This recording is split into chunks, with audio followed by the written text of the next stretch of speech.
Should we start, sir?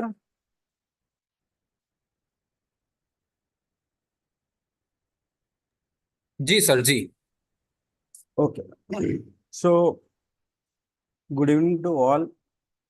And we were talking about NEP, New Education Policy, જે 34 વર્ષ પછી આવી છે. તો થોડું જે છે બાકી રહી ગયું હતું એ સેશન એ પૂરું કરી અને આપણે પછી ICT જે યુનિટ નંબર 8 છે એના પર ફોલો જે છે કરીશું. તો ગઈકાલે જ આપણે જોઈ ગયા છે કે જે હાયર એજ્યુકેશન જે છે એમાં હોલિસ્ટિક એજ્યુકેશન પર ફોકસ આપવામાં આવ્યો છે અને આ જ વસ્તુ જે છે સ્વામી વિવેકાનંદે છે એક કોટ્સમાં કીધી છે કે education should be holistic and man making, life giving and character building. તો એક સારા હ્યુમન બીઈંગ બનવાનું જે છે એ આશય આ NEP પાછળ છે. બીજી વસ્તુ છે કે તમારે જે આપણે જોઈ ગયા છે કે અત્યાર સુધી શું છે, યુનિવર્સિટીના ઘણા બધા પ્રકાર પડતા હતા, જેમ કે ઓપન યુનિવર્સિટી છે, પછી તમારી જોડે રિસર્ચ યુનિવર્સિટી છે, ડીમ્ડ યુનિવર્સિટીઝ છે, ટીચિંગ યુનિવર્સિટીઝ છે, ગ્રાન્ટેડ ઇન ગવર્મેન્ટ એ રીતે યુનિવર્સિટીઝ છે. એની જગ્યાએ હવે ફક્ત એક જ નામ આપવામાં આવશે, યુનિવર્સિટી. બરાબર? તો એ યુનિવર્સિટીનો કોન્સેપ્ટ છે એ રહેશે. અને મેં તમને કહ્યું ગઈકાલે એ પ્રમાણે યુનિવર્સિટીમાં જે એડમિનનું જે કામ છે એના ઉપર હવે વધારે પડતો લોડ ના પડે અને ટીચિંગ અથવા તો રિસર્ચ આના ઉપર વધારે ફોકસ રાખવામાં આવે. જો ટીચિંગ પર વધારે ફોકસ હશે તો એને ટીચિંગ યુનિવર્સિટી તરીકે ઓળખવામાં આવશે, અને જો રિસર્ચ પર ફોકસ તમને વધારે જોવા મળશે તો રિસર્ચ યુનિવર્સિટીઝ છે એ પર્ટિક્યુલરલી નામ આપવામાં આવશે. અને આના માટે જે રિસર્ચ યુનિવર્સિટી માટે આપણે ગઈકાલે જોઈ ગયા હતા, NRF નેશનલ રિસર્ચ ફંડ આખી સ્થાપના કરવામાં આવી છે, જે યુજીસી અત્યારે ફંડિંગ કરતું હતું બધી જ વસ્તુઓ માટે. યોગેશ સર, બે જી મિનિટ. આપણી વચ્ચે ડોક્ટર અજય સોની સર ઉપસ્થિત છે. જી જી Shri Soni sir. Good evening sir. Good evening. Yes sir, નમસ્તે. અવાજ આવે છે? અવાજ? હા જી સર, અવાજ આવે જી છે. સર જી. વાહ, યોગેશભાઈ જી સર. સરસ. કાલોલની Shri MM Gandhi arts and commerce કોલેજના મારા વિદ્વાન આચાર્ય પ્રિન્સિપાલ કિશોરભાઈ વ્યાસ સર,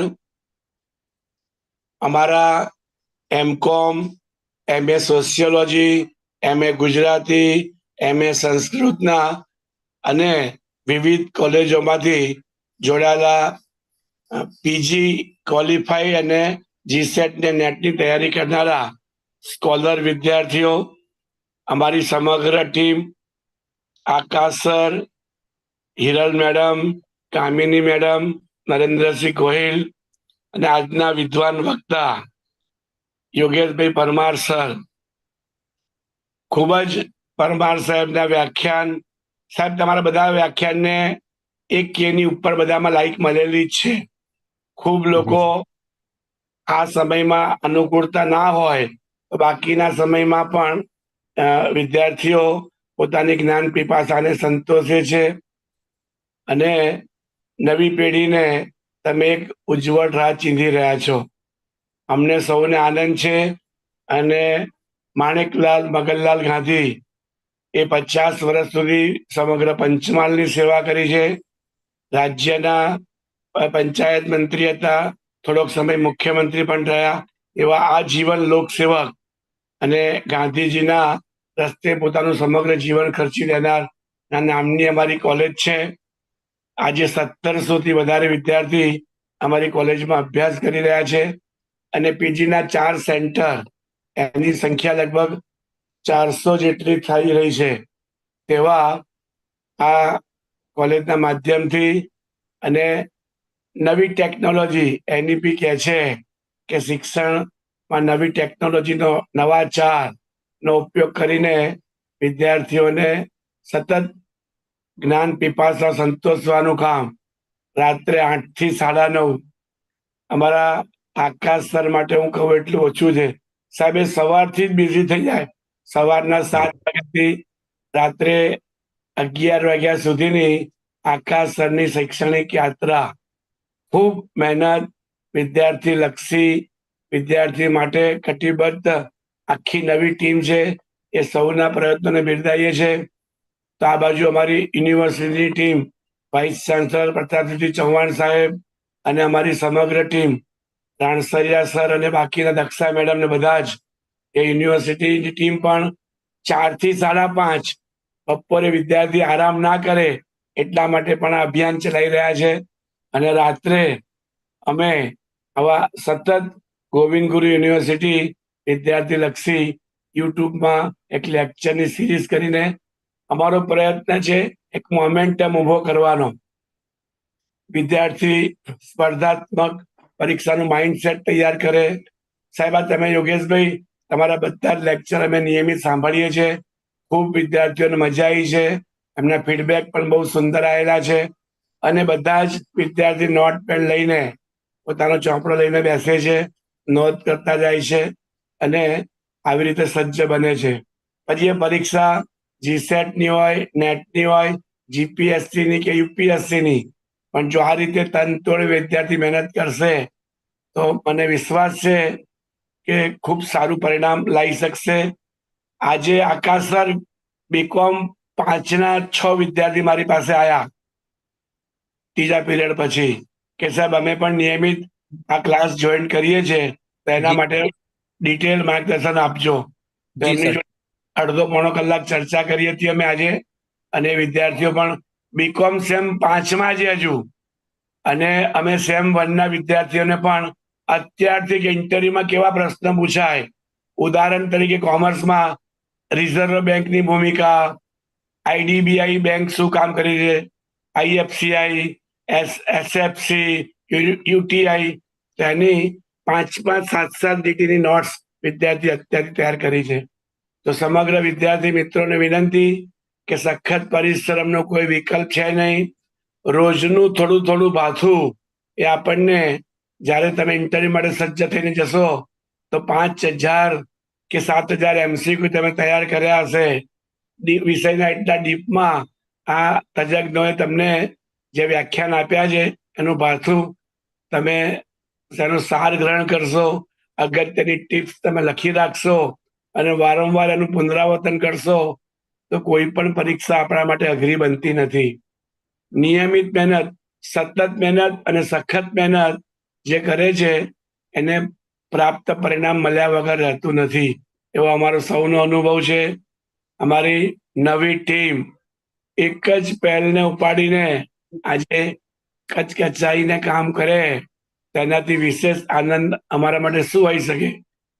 તો આજે આટલી મોટી સંખ્યામાં બધા જ લેક્ચરો અને જેને 1,000 કરતા વધારે લાઈક મળે લોકો, અને આ તો અમર બનાવે છે. યોગેશભાઈ, તમે શબ્દથી સતત યુટ્યુબ ઉપર અવેલેબલ રહેવાના છો અને નિયમિત તમારા વ્યુઅર્સ આપણા બધાના વધતા જવાના છે. આપણો પર્પસ વ્યુઅરશીપનો છે જ નહીં.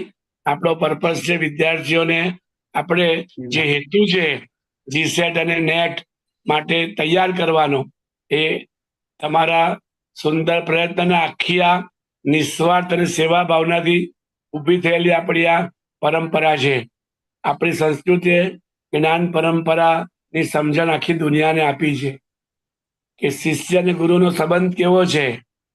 શિષ્યના તમામ વિકાસમાં ગુરુ હંમેશ એની સાથે ખડે પગે હોય છે, અને જ્યારે શિષ્ય એ વિજેતા પ્રાપ્ત ગુરુને હરાવે તો એનાથી ગુરુને કેટલો આનંદ થાય છે.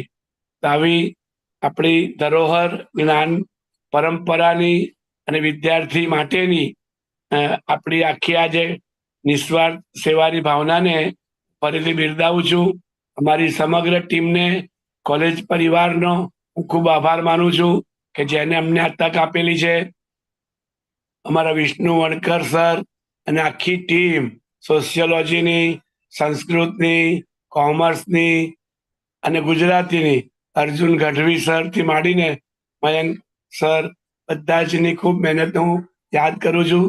અને યોગેશ સર તમારો પણ રેફરન્સ અમને આવી રીતે જ વિષ્ણુ સર દ્વારા પ્રાપ્ત થયો અને આજે તમે અમારા સહયાત્રી બન્યા છો. તો અમને આનંદ છે તમારા દ્વારા પણ જે તેજ છે વિદ્યાર્થીઓમાં, નવી પેઢીના તેજસ્વી અધ્યાપકોને એક અમે પ્લેટફોર્મ પૂરું પાડવા માંગીએ છીએ. અને એના દ્વારા અધ્યાપક તો સજ્જ બને જ છે, પરંતુ વિદ્યાર્થી પણ નાની ઉંમરથી જ એ સ્પર્ધાત્મક માઇન્ડમાં તૈયાર થાય એવો ઉમદા હેતુ છે. સૌને શુભેચ્છા પાઠવીને મારી વાતને વિરામ આપું છું. વંદે માતરમ, ભારત માતા કી જય. આકાશ સર. જી સર. આભાર સર મોટિવેશન બદલ. અમારા શ્રોતાઓ તમને દર 2 મિનિટ માટે યાદ કરે છે કે સોની સર આવે અમને પોઝિટિવ વેનું ભાથું આપીને જાય, તો આખો 1.5 કલાકનો જે સફર છે અમારો એ મોટિવેટ રહે. એટલે સર તમને વિનંતી, રોજ આવી 2 મિનિટ અમને મોટિવેટ કરવા. યોગેશ સર પ્લીઝ આપણું લેક્ચર સ્ટાર્ટ કરીશું. Yes, thank you, sir, for your kind words. And જો વિદ્યાર્થી મિત્રો તમે એક વસ્તુ ઓબ્ઝર્વ કરી હોય તો એમની જે ટી શર્ટ છે એના પર એક વાક્ય લખ્યું છે પ્રોબ્લેમ અને એની નીચે છે સોલ્યુશન. પ્રોબ્લેમ પર છે ચેકો મારેલો છે.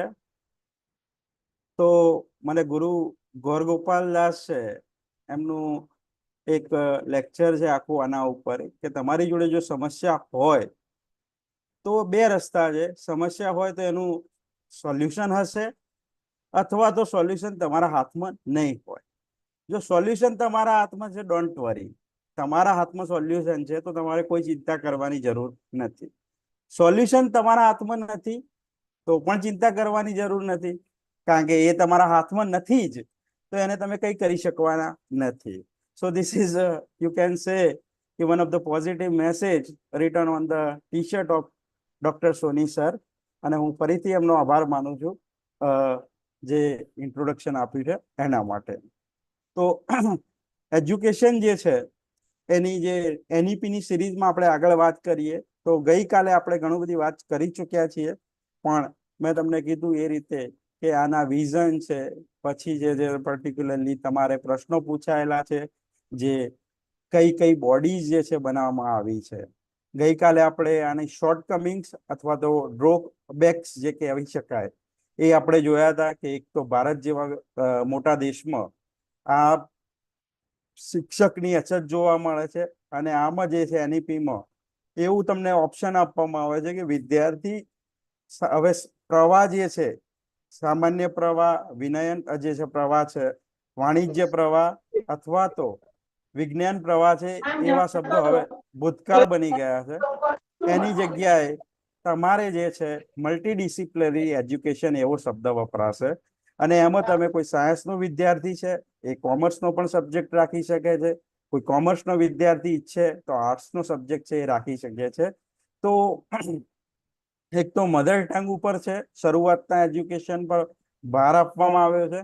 એના પછીનું જે સ્ટેજ છે પ્રારંભ, જે ફાઉન્ડેશન સ્ટેજ પછી મિડલ સ્ટેજ છે, એમાં 6થા થી 8મા ધોરણ સુધી વોકેશનલ ટ્રેનિંગ અથવા તો ટેકનિકલ ટ્રેનિંગ છે એ આપવાનું શરૂ થાય છે. 9 થી 12માં તમે જો એ સ્કિલમાં કોઈ સ્કિલ છે, મેં તમને ગઈકાલે એક્ઝામ્પલ આપ્યા હતા કે સુથારી કામ છે, લુહારી કામ છે, વાળ કાપવાનું પણ કામ છે, સામાન્ય વસ્તુ છે, પણ જો એ સ્કિલ જે છે એમાં તમે પારંગત થશો તો 9 થી 12ના સમય દરમિયાન તમારા અભ્યાસ દરમિયાન તમને આ કોર્સ છે એને કોઈ સ્કૂલ સાથે જોડાણ કરીને અથવા તો આવા કોર્સ છે એનું વિશેષ તમને છે જ્ઞાન મળી રહે એવું સરકાર આયોજન કરી આપશે. તો આ બધા ટોપિક છે જે 12મા સુધીના છે. એ જનરલી આપણે હાયર એજ્યુકેશનનો ભાગ નથી બનતો, પણ મેં તમને કીધું એ રીતે કે આપણા માટે આ બધી વસ્તુઓ જરૂરી છે. એક ટીચર તરીકે તમે આના ઉપર જે છે એક ધ્યાન રાખો કે શું શું વસ્તુઓ છે. પછી બીજું મેં તમને ગઈકાલે હાર્વર્ડ યુનિવર્સિટીનું એક્ઝામ્પલ આપ્યું હતું, જેનું બજેટ છે ત્યાંની બધી જ સંસ્થાઓ જે છે એજ્યુકેશન ઇન્સ્ટિટ્યુશન એના કરતા પણ વધારે છે. તો આ વસ્તુ એક ધ્યાન આપવા જેવું છે કે સરકારે જે છે આ બજેટ છે વધારવાનું છે, અને એનઈપીમાં એ પણ પ્રોવિઝન કરવામાં આવ્યું છે કે સ્ટેટ અને સેન્ટ્રલ ગવર્મેન્ટ ભેગા થઈ અને આ આંકડો છે એ 6% સુધી લઈ જવાનો પ્રયત્ન કરશે. બરાબર. એફિલિએશન છે જે છે એ પણ કરવામાં આવ્યા છે ઇન્ટરનેશનલ યુનિવર્સિટી સાથે. ઓસ્ટ્રેલિયન યુનિવર્સિટીઝ છે તો ડિકન્સ યુનિવર્સિટી છે ઓલરેડી ગાંધીનગરમાં ચાલુ થઈ કાર્યરત થઈ ગઈ છે. બરાબર. તો આ બધા જે છે એ ફાયદા પણ છે. પછી મેં તમને જણાવ્યું હતું કે હાયર એજ્યુકેશનમાં એક મહત્વનો ચેન્જ છે કે બીએ જે છે એ બીએ જે છે એ 4 વર્ષનું કરવામાં આવ્યું છે, અને 3 વર્ષનો હાલમાં જે સિનારીઓ છે એ પણ એઝ ઇટ ઇઝ જે છે. બે વસ્તુ છે કે તમે જો બીએ 3 વર્ષનું કરો છો તો તમને ગ્રેજ્યુએશનની ડિગ્રી મળે છે, બીએ 4 વર્ષનું કરો છો તો હોનરરી ડિગ્રી મળે છે, અને તમારે પછી માસ્ટર છે 1 જ વર્ષનું કરવાનું રહેશે.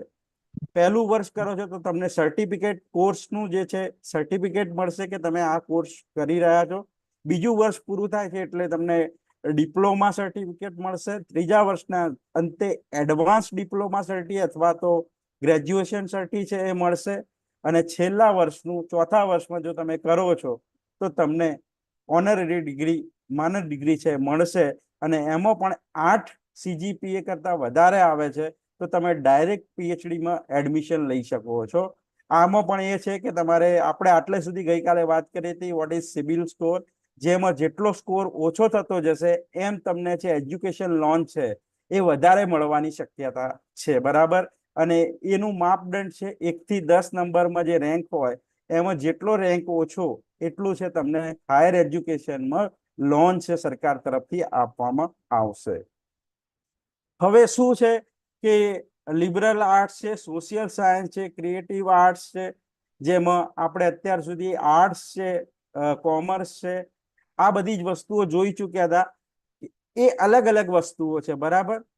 તો આ જે છે એ હવે મેં તમને કીધું કે પ્રવાહ છે એ આખું હવે શબ્દ જ વપરાય છે. આર્ટ્સ, કોમર્સ, સાયન્સ એ નીકળી જશે, એની જગ્યાએ મલ્ટીડિસિપ્લિનરી જે છે એ વર્ક કરશે, શબ્દ છે યુઝમાં આવશે.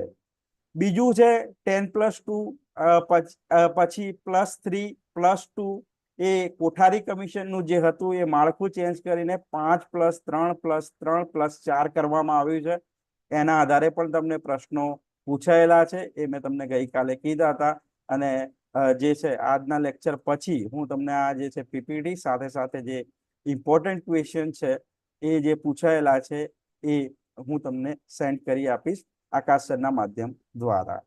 બીજી વસ્તુ છે કે ગઈકાલે આપણે જ્યારે એનઈપી ની શરૂઆત કરી હતી ત્યારે જ આપણે વાત કરી હતી કે 29 જુલાઈ 2020 રોજ એનઈપી સરકાર દ્વારા સ્વીકારવામાં આવી છે.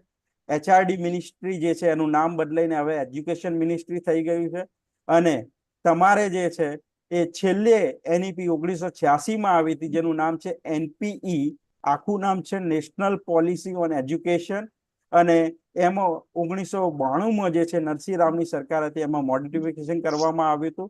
આગળ જતા આ જે છે મોડિફાઈડ કરેલું છે એમાં એક એક્ટ મૂકવામાં આવ્યો જે 2009માં આવ્યો છે મનમોહન સિંહની સરકાર દરમિયાન, જે છે રાઇટ ટુ એજ્યુકેશન.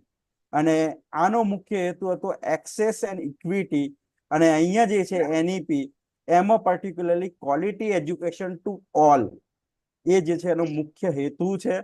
અને આમાં જે છે નરેન્દ્ર મોદીની સરકાર દરમિયાન આ જે છે એનઈપી સ્વીકારવામાં આવી છે, જેનું પૂરું નામ છે નેશનલ એજ્યુકેશન પોલિસી, અને આ જે છે 29 જુલાઈ 2020 થી સ્વીકારવામાં આવી છે. પણ તમને ખ્યાલ છે એ પ્રમાણે કોરોનાનો સમય હોવાના કારણે ઘણા સ્ટેટ છે એ સ્વીકારી નહોતી, અને પોતપોતાની રીતે 22માં 23માં અથવા તો 24માં છે એ રીતે એમને પોતપોતાની રીતે પોતાના સ્ટેટમાં છે એનું ઇમ્પ્લિમેન્ટેશન કરેલું છે. તો એ વસ્તુ છે. આમાં તમારે તારીખ છે પૂછાયેલી છે. પછી છે છેલ્લી એજ્યુકેશન પોલિસી ક્યારે આવી, એના પરથી બીજો પ્રશ્ન છે કેટલા વર્ષ પછી એનઈપી આવી છે, તો 34 વર્ષ છે, જે 2020 અને 1986 નો ડિફરન્સ છે. બરાબર. તો આ વસ્તુઓ ધ્યાનમાં રાખજો. હવે ગઈકાલે આપણે ડ્રોબેક્સ છે, શોર્ટકમિંગ્સ છે એ જોઈ લીધા હતા. હવે એડવાન્સ જે છે એડવાન્ટેજ શું છે આ ન્યૂ એજ્યુકેશન પોલિસીના? તો પહેલું તો મેં તમને ગઈકાલે જણાવ્યું હતું કે આમાં તમે અભ્યાસમાં વચ્ચે બ્રેક પાડો છો. મતલબ કે ધારો કે ગઈકાલે એક્ઝામ્પલ મેં આપ્યું હતું કે હું વિદ્યાર્થી છું અને 1 વર્ષ BA કરું છું અને અભ્યાસ કોઈ આર્થિક પરિસ્થિતિ અથવા કોઈ બીજા કારણે છોડી દઉં છું, તો અત્યારની સિસ્ટમ પ્રમાણે શું છે કે મારે ફરીથી શરૂઆત કરવી પડતી હતી. પણ એજ્યુકેશન પોલિસી જે નવી છે એમાં બીજા વર્ષમાં તમને એડમિશન મળી જશે. ફક્ત તમારે 1 વર્ષ, 1 એકેડેમિક યર છે એ પૂરું હોવું જોઈએ. એવું ના થઈ શકે કે તમે 6 મહિના અભ્યાસ કર્યો હોય અને પછી તમે છોડી દીધું હોય તો પછી તમને એડમિશન મળશે નહીં. 1 એકેડેમિક યર એટલે કે તમારું જે છે સર્ટિફિકેશન કોર્સ છે પૂરો થવો જોઈએ. બીજું છે કે જે GER ગ્રોસ એનરોલમેન્ટ રેશિયો છે એ 82% જેનો ટાર્ગેટ 100% સુધી લઈ જવાનું છે.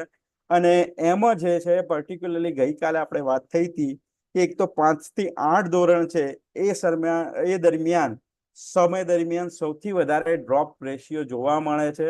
તો આના કારણે 2 કરોડથી વધારે સ્કૂલના વિદ્યાર્થીઓ છે એ એજ્યુકેશન સિસ્ટમમાં ફરીથી જોડાઈ શકશે. એ આનો મુખ્ય ઉદ્દેશ પણ છે અને એ એપ્રોચ લઈને સરકાર જે છે એ કામ કરી રહી છે. બીજું છે કે children up to the age of, એના માટે મેં તમને ગઈકાલે કીધું હતું કે આખો જ સિલેબસ છે એ નવો બનાવવામાં આવશે. એક્ઝામ છે 1 અને 2 ધોરણ સુધી એક્ઝામ છે અને બિલકુલ કાઢી નાખવામાં આવી છે, જેથી કરીને સ્ટ્રેસ ફ્રી એજ્યુકેશન બને. વિદ્યાર્થીઓને સર્જનાત્મકતા પર ભાર આપવામાં આવ્યો છે અને જે છે નેશનલિઝમ, બીજું છે કે તમે એક સારા માણસ બનો, એના ઉપર જે છે વધારે ફોકસ આપવામાં આવ્યું છે. હવે જે છે બોર્ડ એક્ઝામ છે, મેં તમને ગઈકાલે કીધું હતું એ પ્રમાણે 10મું અને 12 છે એ board exam as it is અત્યારે છે એ રહેશે. અને એના કારણે તમારે 10મું ને 12મું જે અત્યાર સુધી ઇમ્પોર્ટન્સ હતું એનું પણ ઇમ્પોર્ટન્સ છે એ તમારે રહેશે. બરાબર. બીજું છે કે જે બાલવાટિકા, આંગણવાડી અને જે છે પ્રી સ્કૂલિંગ અથવા તો જે પ્રી નર્સરી છે, KG, senior KG, junior KG, આ જે છે એ તમે 3 વર્ષ પછી કરી શકો છો. અને આ નિયમ પ્રમાણે તમે 6 વર્ષ પહેલા ધોરણમાં બાળકને મૂકી શકતા નથી. અત્યારે એવું હતું કે 5 વર્ષે બાળક પહેલા ધોરણમાં હોય, 16-17 વર્ષની ઉંમરમાં 12મું પૂરું કરી દીધું હોય એવું બનતું હતું ઘણી વખતે. જે છે એ એડમિશન બહુ વહેલા લઈ લેવાના કારણે બાળક પર માનસિક જે છે એ બર્ડન હંમેશા રહેતું હતું. એ હવે જોવા નહીં મળે. બીજું છે અમુક ટાર્ગેટ રાખવામાં આવે છે. એક તો મેં તમને કીધું કે GER છે એ 2030 પહેલા 100% થાય એવો પ્રયત્ન કરવામાં આવ્યો છે. 2035 સુધીમાં શું છે કે જે NEP ની જે ફ્રેમવર્ક બનાવવામાં આવી છે એ ફ્રેમવર્ક પ્રમાણે બધા જ આઈડિયા છે ઇમ્પ્લિમેન્ટ થઈ જાય. સાથે સાથે જે ટીચર્સ છે, પ્રોફેસર્સ છે, એમના માટે હવે જે છે ક્વોલિફિકેશન ફરજિયાત જે છે એ UGC ના ધારાધોરણ દરમિયાન જે છે એ માન્ય રાખવા પડશે અને એના આધારે જ ભરતી થશે. ક્વોલિટી એજ્યુકેશન છે તમને મળશે. ટીચર્સ છે એ પણ ક્વોલિટી ટીચર્સ હશે. જે બોર્ડના નિયમ છે ગુજરાત સરકારના એ પ્રમાણે સ્કૂલોમાં શિક્ષકોની ભરતી થશે. બીજું છે દરેક જે છે સ્પેશિયલ ડે ટાઈમમાં બોર્ડિંગ સ્કૂલ છે જેનું નામ બાલ ભવન આપવામાં આવ્યું છે, એ દરેક જિલ્લામાં જે દરેક જિલ્લામાં છે એ બાલ ભવન બનાવવામાં આવશે. અને આ બોર્ડિંગ સ્કૂલ છે એમાં દરેક વિદ્યાર્થી છે એક્ટિવિટીઝ છે, રમતો છે, કરિયર જે છે એનું શરૂઆત કરી શકે છે, આર્ટ છે એના ઉપર ફોકસ કરતી બધી વસ્તુઓ છે. નાની ઉંમરથી સર્જનાત્મકતા જે હશે એના ઉપર ફોકસ કરવામાં આવે છે અને એના માટે બાલ ભવનની સ્થાપના કરવામાં આવશે દરેક સ્ટેટના દરેક જિલ્લામાં. બરાબર. તો આ બાલ ભવન છે એ નામ તમે યાદ રાખજો, એ પૂછી શકે છે એક્ઝામમાં.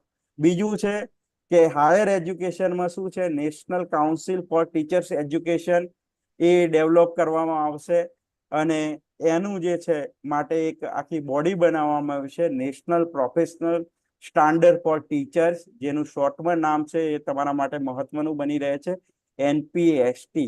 તો તમને આ રીતે પ્રશ્ન પૂછાઈ શકે છે. NPST સ્ટેન્ડ્સ ફોર, તો એનો આખો મિનિંગ છે એ તમારે આપવો પડે, national professional standard four teachers.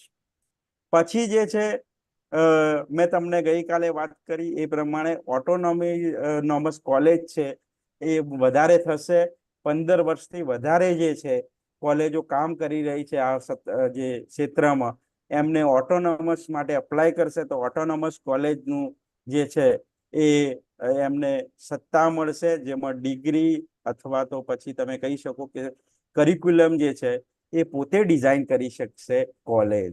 તો જે દિલ્હીથી અત્યારે નક્કી થતું હતું કે ભાઈ ગોધરામાં શું ભણાવવામાં આવશે, અથવા તો તમે કહી શકો કે એક કેરલામાં શું ભણાવવામાં આવશે, જે દિલ્હી નક્કી કરતું હતું એની જગ્યાએ પોતે સ્વતંત્ર રીતે એક યુનિવર્સિટી અથવા તો કોલેજ છે પોતે સ્વતંત્ર રીતે નક્કી કરી શકશે.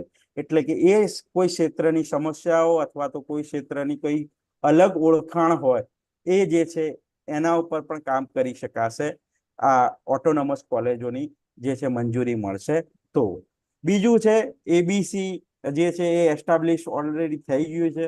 તમને એકેડેમિક બેંક ઓફ ક્રેડિટ, એમાં જે છે તમારે ABC ID ક્રિએટ કરવામાં આવ્યા છે, જેમાં ABC ID છે તો આગળ જતા તમારે જે ફિઝિકલ ફોર્મમાં કાગળ આપવા પડે છે, ડોક્યુમેન્ટ આપવા પડે છે, એ બિલકુલ બંધ થઈ જશે.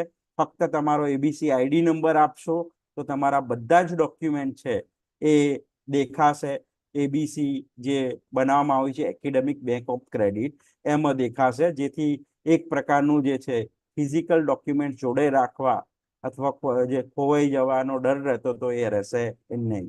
બરાબર. આનાથી જે એડમિન વિભાગ છે કોલેજોનો એના ઉપર પણ જે વધારે લોડ પડતો તો એ પડશે નહીં. બરાબર.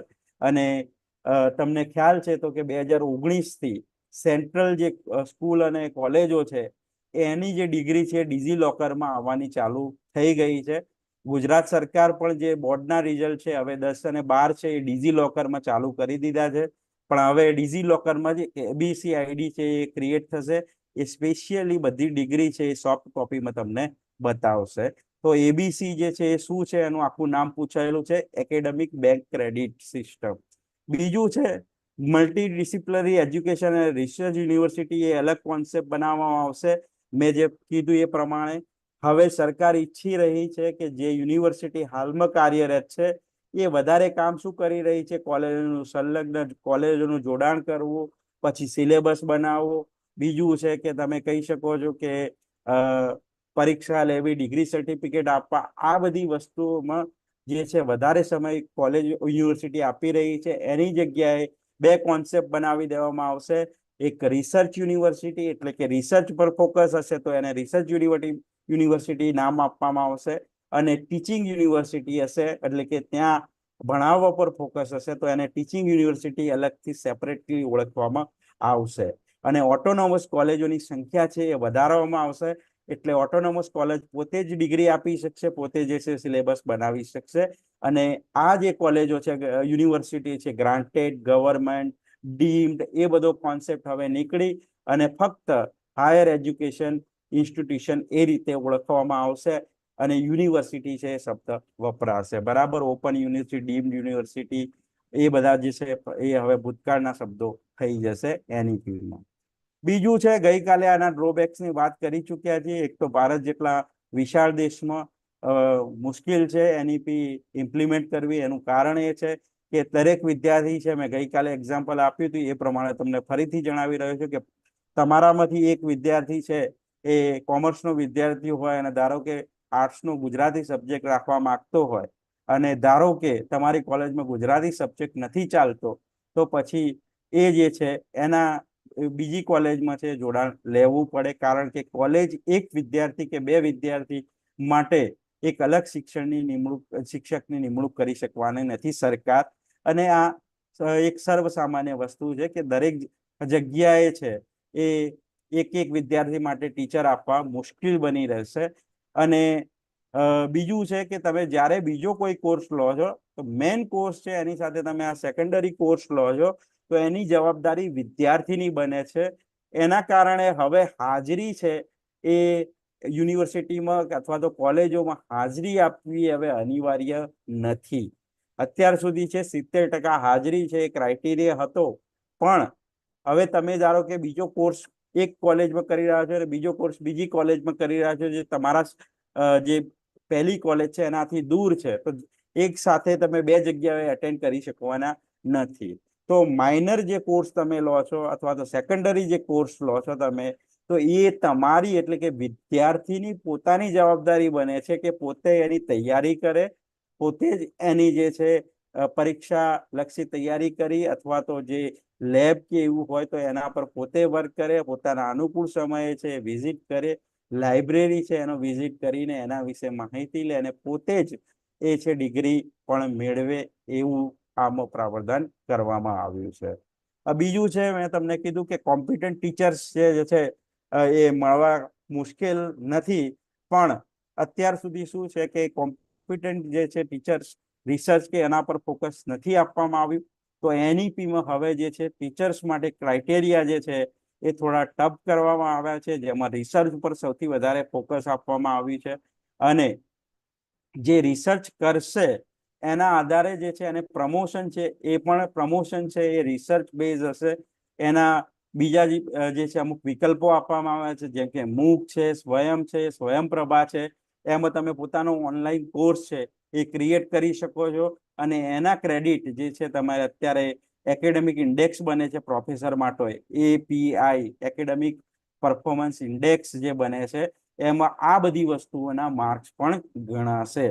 તો આ બધી વસ્તુઓથી તમારે જે ટીચર છે એ જે કરંટ જે અફેર્સ છે અથવા તો તમે કહી શકો કે up to date latest information સાથે એ કદમ પર કદમ મિલાવશે. બરાબર. બીજું છે કે ગ્રેજ્યુએશન પછી જે 4 years છે એની પછી જે છે તમે one can easily complete his or diploma degrees in 2 years. એટલે ઘણી વખતે શું છે કે આનો એક ડ્રોબેક એવો થઈ શકે છે કે every coin has two sides. હવે 2 વર્ષ પછી વિદ્યાર્થી છે કે હવે ડિપ્લોમા થઈ ગયો, સર્ટિફિકેટ ડિપ્લોમાનું મળી ગયું છે, તો હવે આગળ અભ્યાસ નથી કરવો. ગ્રેજ્યુએશનનું સર્ટિફિકેટ મળી ગયું છે તો ત્યાંથી પછી વિચારી લેશે કે ભાઈ હવે મારે આગળ અભ્યાસ કરવો નથી.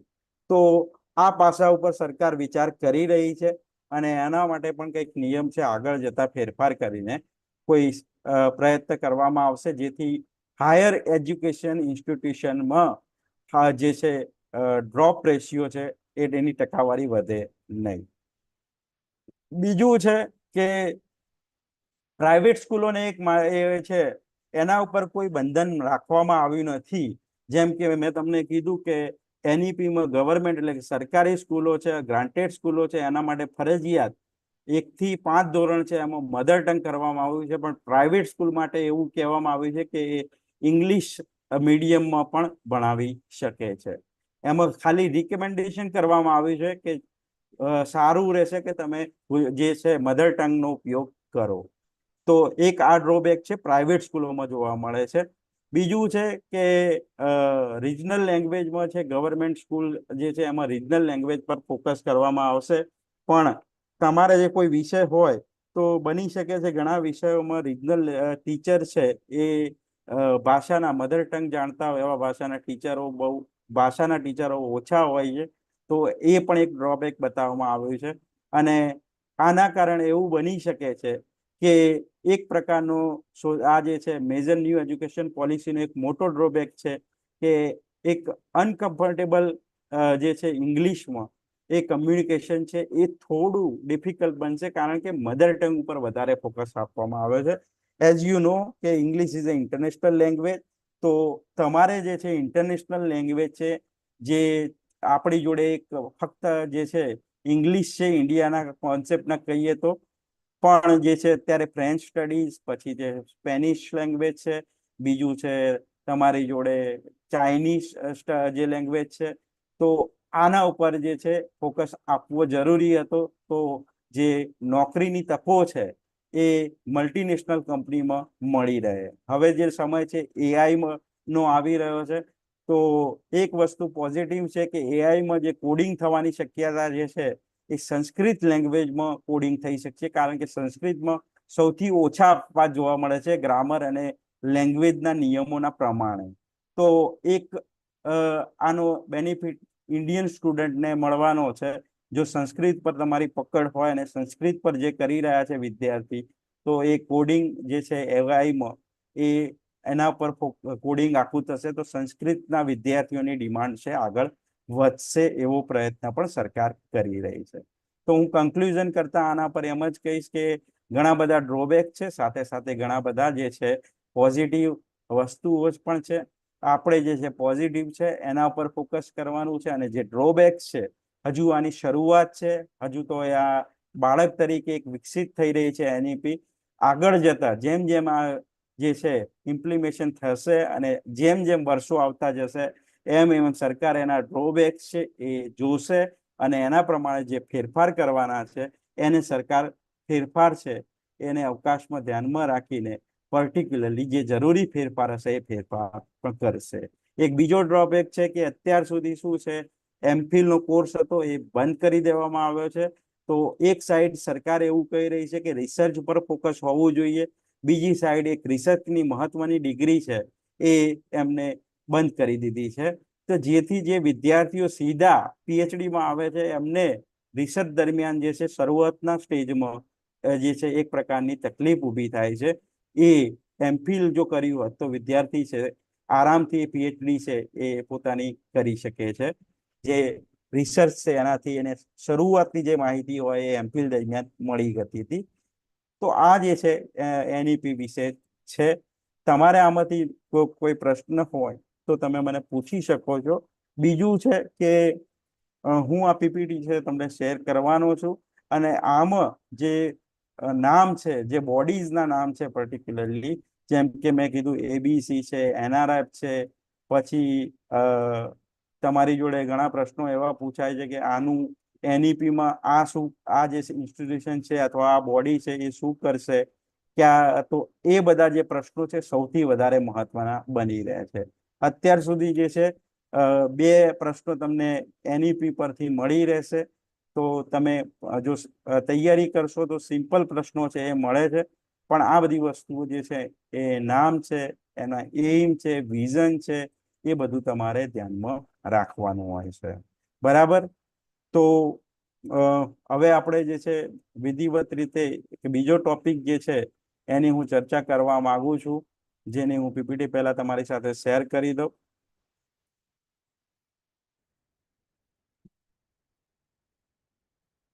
હવે આ જે ટોપિક છે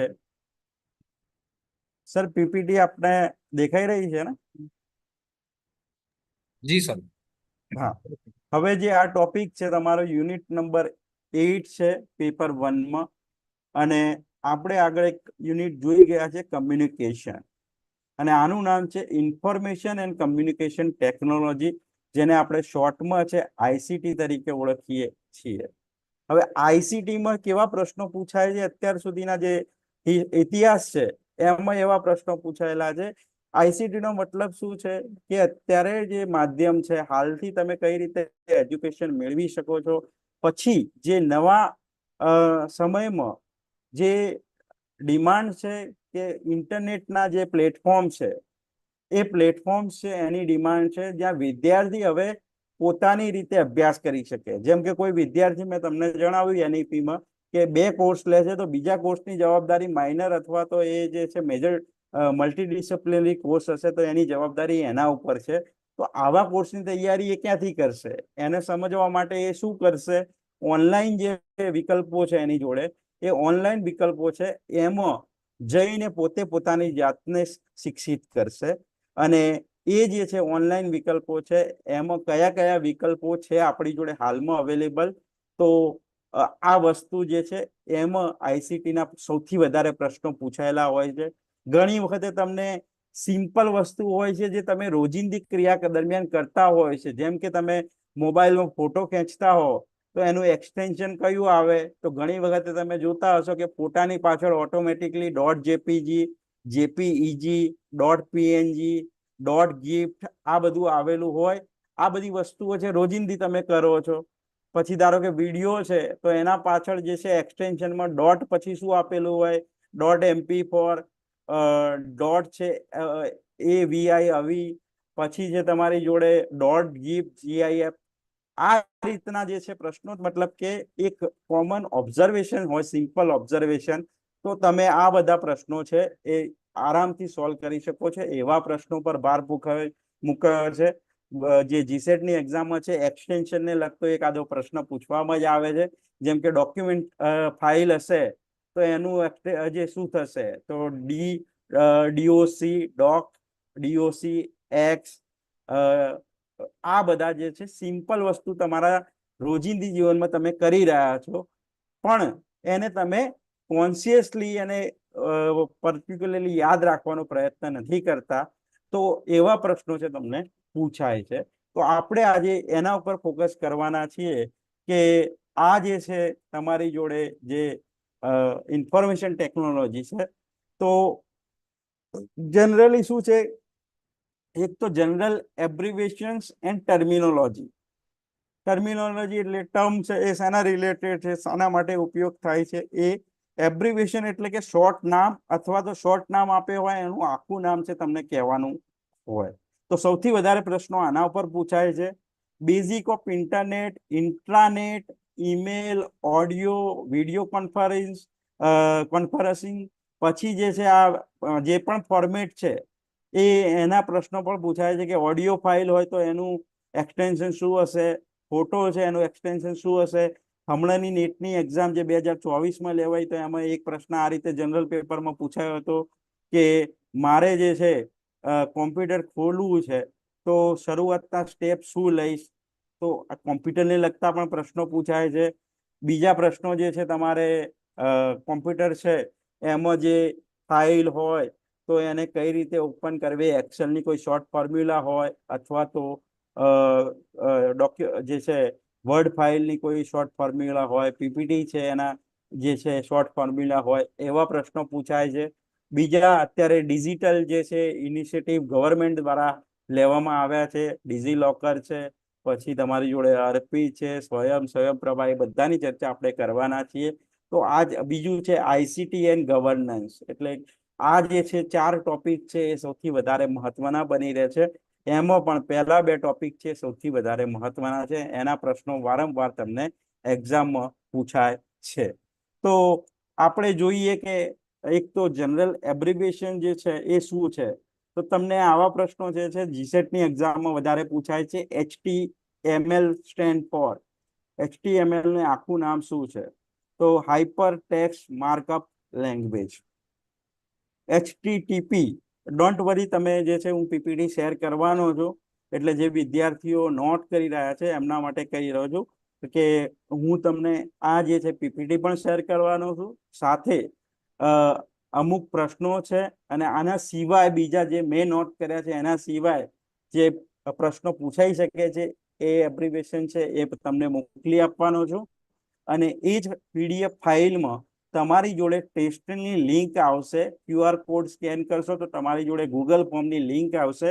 એવા 4 ટેસ્ટ છે, એ ટેસ્ટ તમે અટેમ્પ્ટ કરી શકો છો. એના આધારે તમને ખ્યાલ આવશે કે તમે આટલું વાંચ્યું છે, એમાંથી કયા કયા પ્રશ્નો, અથવા તો આટલું કરશો તમે તો ઇનફ છે જીસેટની એક્ઝામ માટે.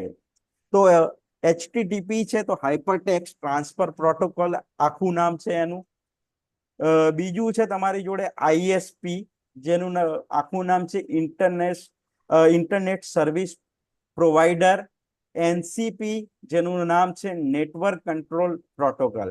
હવે આ શબ્દો તમને યાદ રહેતા હોય છે, પણ ત્યાં એક્ઝામમાં પ્રોબ્લેમ શું થાય છે કે બધા જે ઓપ્શન છે એક જેવા લાગતા હોય. જેમ કે NCP છે એની સામે તમને નેટવર્ક કંટ્રોલ આપ્યું છે, પ્રોટોકોલ આપ્યું છે, એની જગ્યાએ બીજું કોઈ શબ્દ વાપરી દે જે P થી જ શરૂ થતો હોય, એટલે તમને કન્ફ્યુઝન ક્રિએટ થાય. બીજું છે TCP જે છે, જેનું નામ છે ટ્રાન્સમિશન કંટ્રોલ પ્રોટોકોલ. અને બીજું છે તમારી જોડે ઇન્ટરનેટ પ્રોટોકોલ, જેને શોર્ટમાં કહીશું IP. પછી છે ARPANET advance research project agency network, એ જે છે મહત્વનું નામ છે. IANA, જેનું આખું નામ છે internet assign numbers authority. DNS, વારંવાર પ્રશ્ન પૂછાયેલા છે. Domain name system. ઈમેલ, આખું નામ છે electronic mail. ISDN, integrated service digital network. તો આવા પ્રશ્નો જે છે તમને જનરલ એબ્રિવેશન જે છે એમાં પૂછાય છે, અને આ જે છે મહત્વના બની રહે છે NEP-માં પણ સાથે સાથે ICT-માં. NEP-માં તો ઘણી બોડીઝ છે, એના આખા નામ પૂછાય છે, સાથે સાથે આ જે છે ICT-માં આ મહત્વની વસ્તુ બની રહે છે. બીજું છે તમારી જોડે આગળ આપણે વાત કરીએ WW, તો વર્લ્ડ વાઇડ વેબ વારંવાર પૂછાઈ ગયેલો છે, સિમ્પલ પ્રશ્ન છે, હવે પૂછશે નહીં. ANSI, તો American national standard institute. ASCII, American standard code for information ઇન્ટરચાર્જ.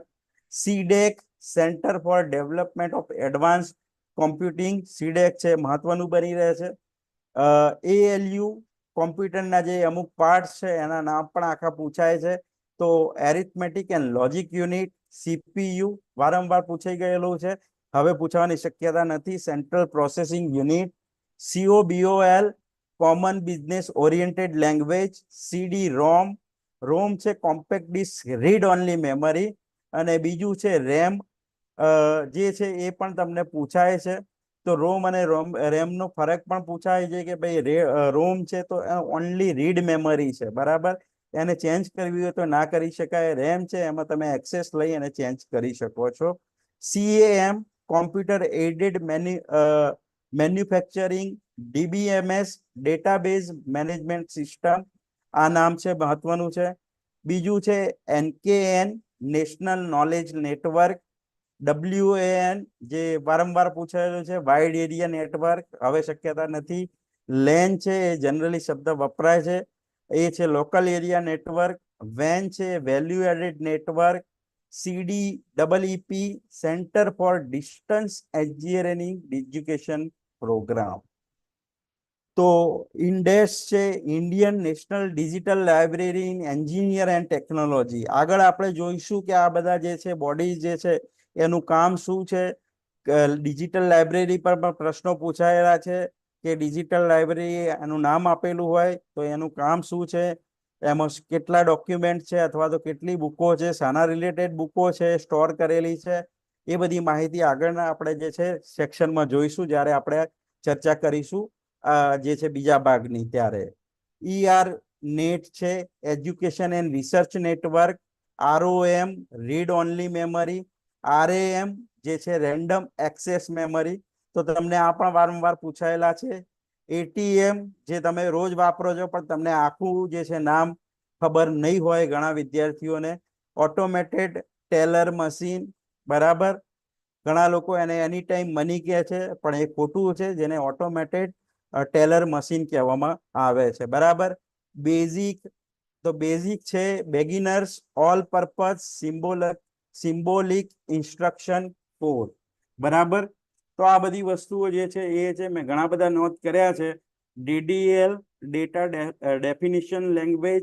DML, data manipulation language.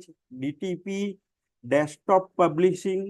EDP, electric data processing. EDI, electronic data interchange. EFT, electronic fund transfer, આ મહત્વનું નામ છે EFT, electronic fund transfer.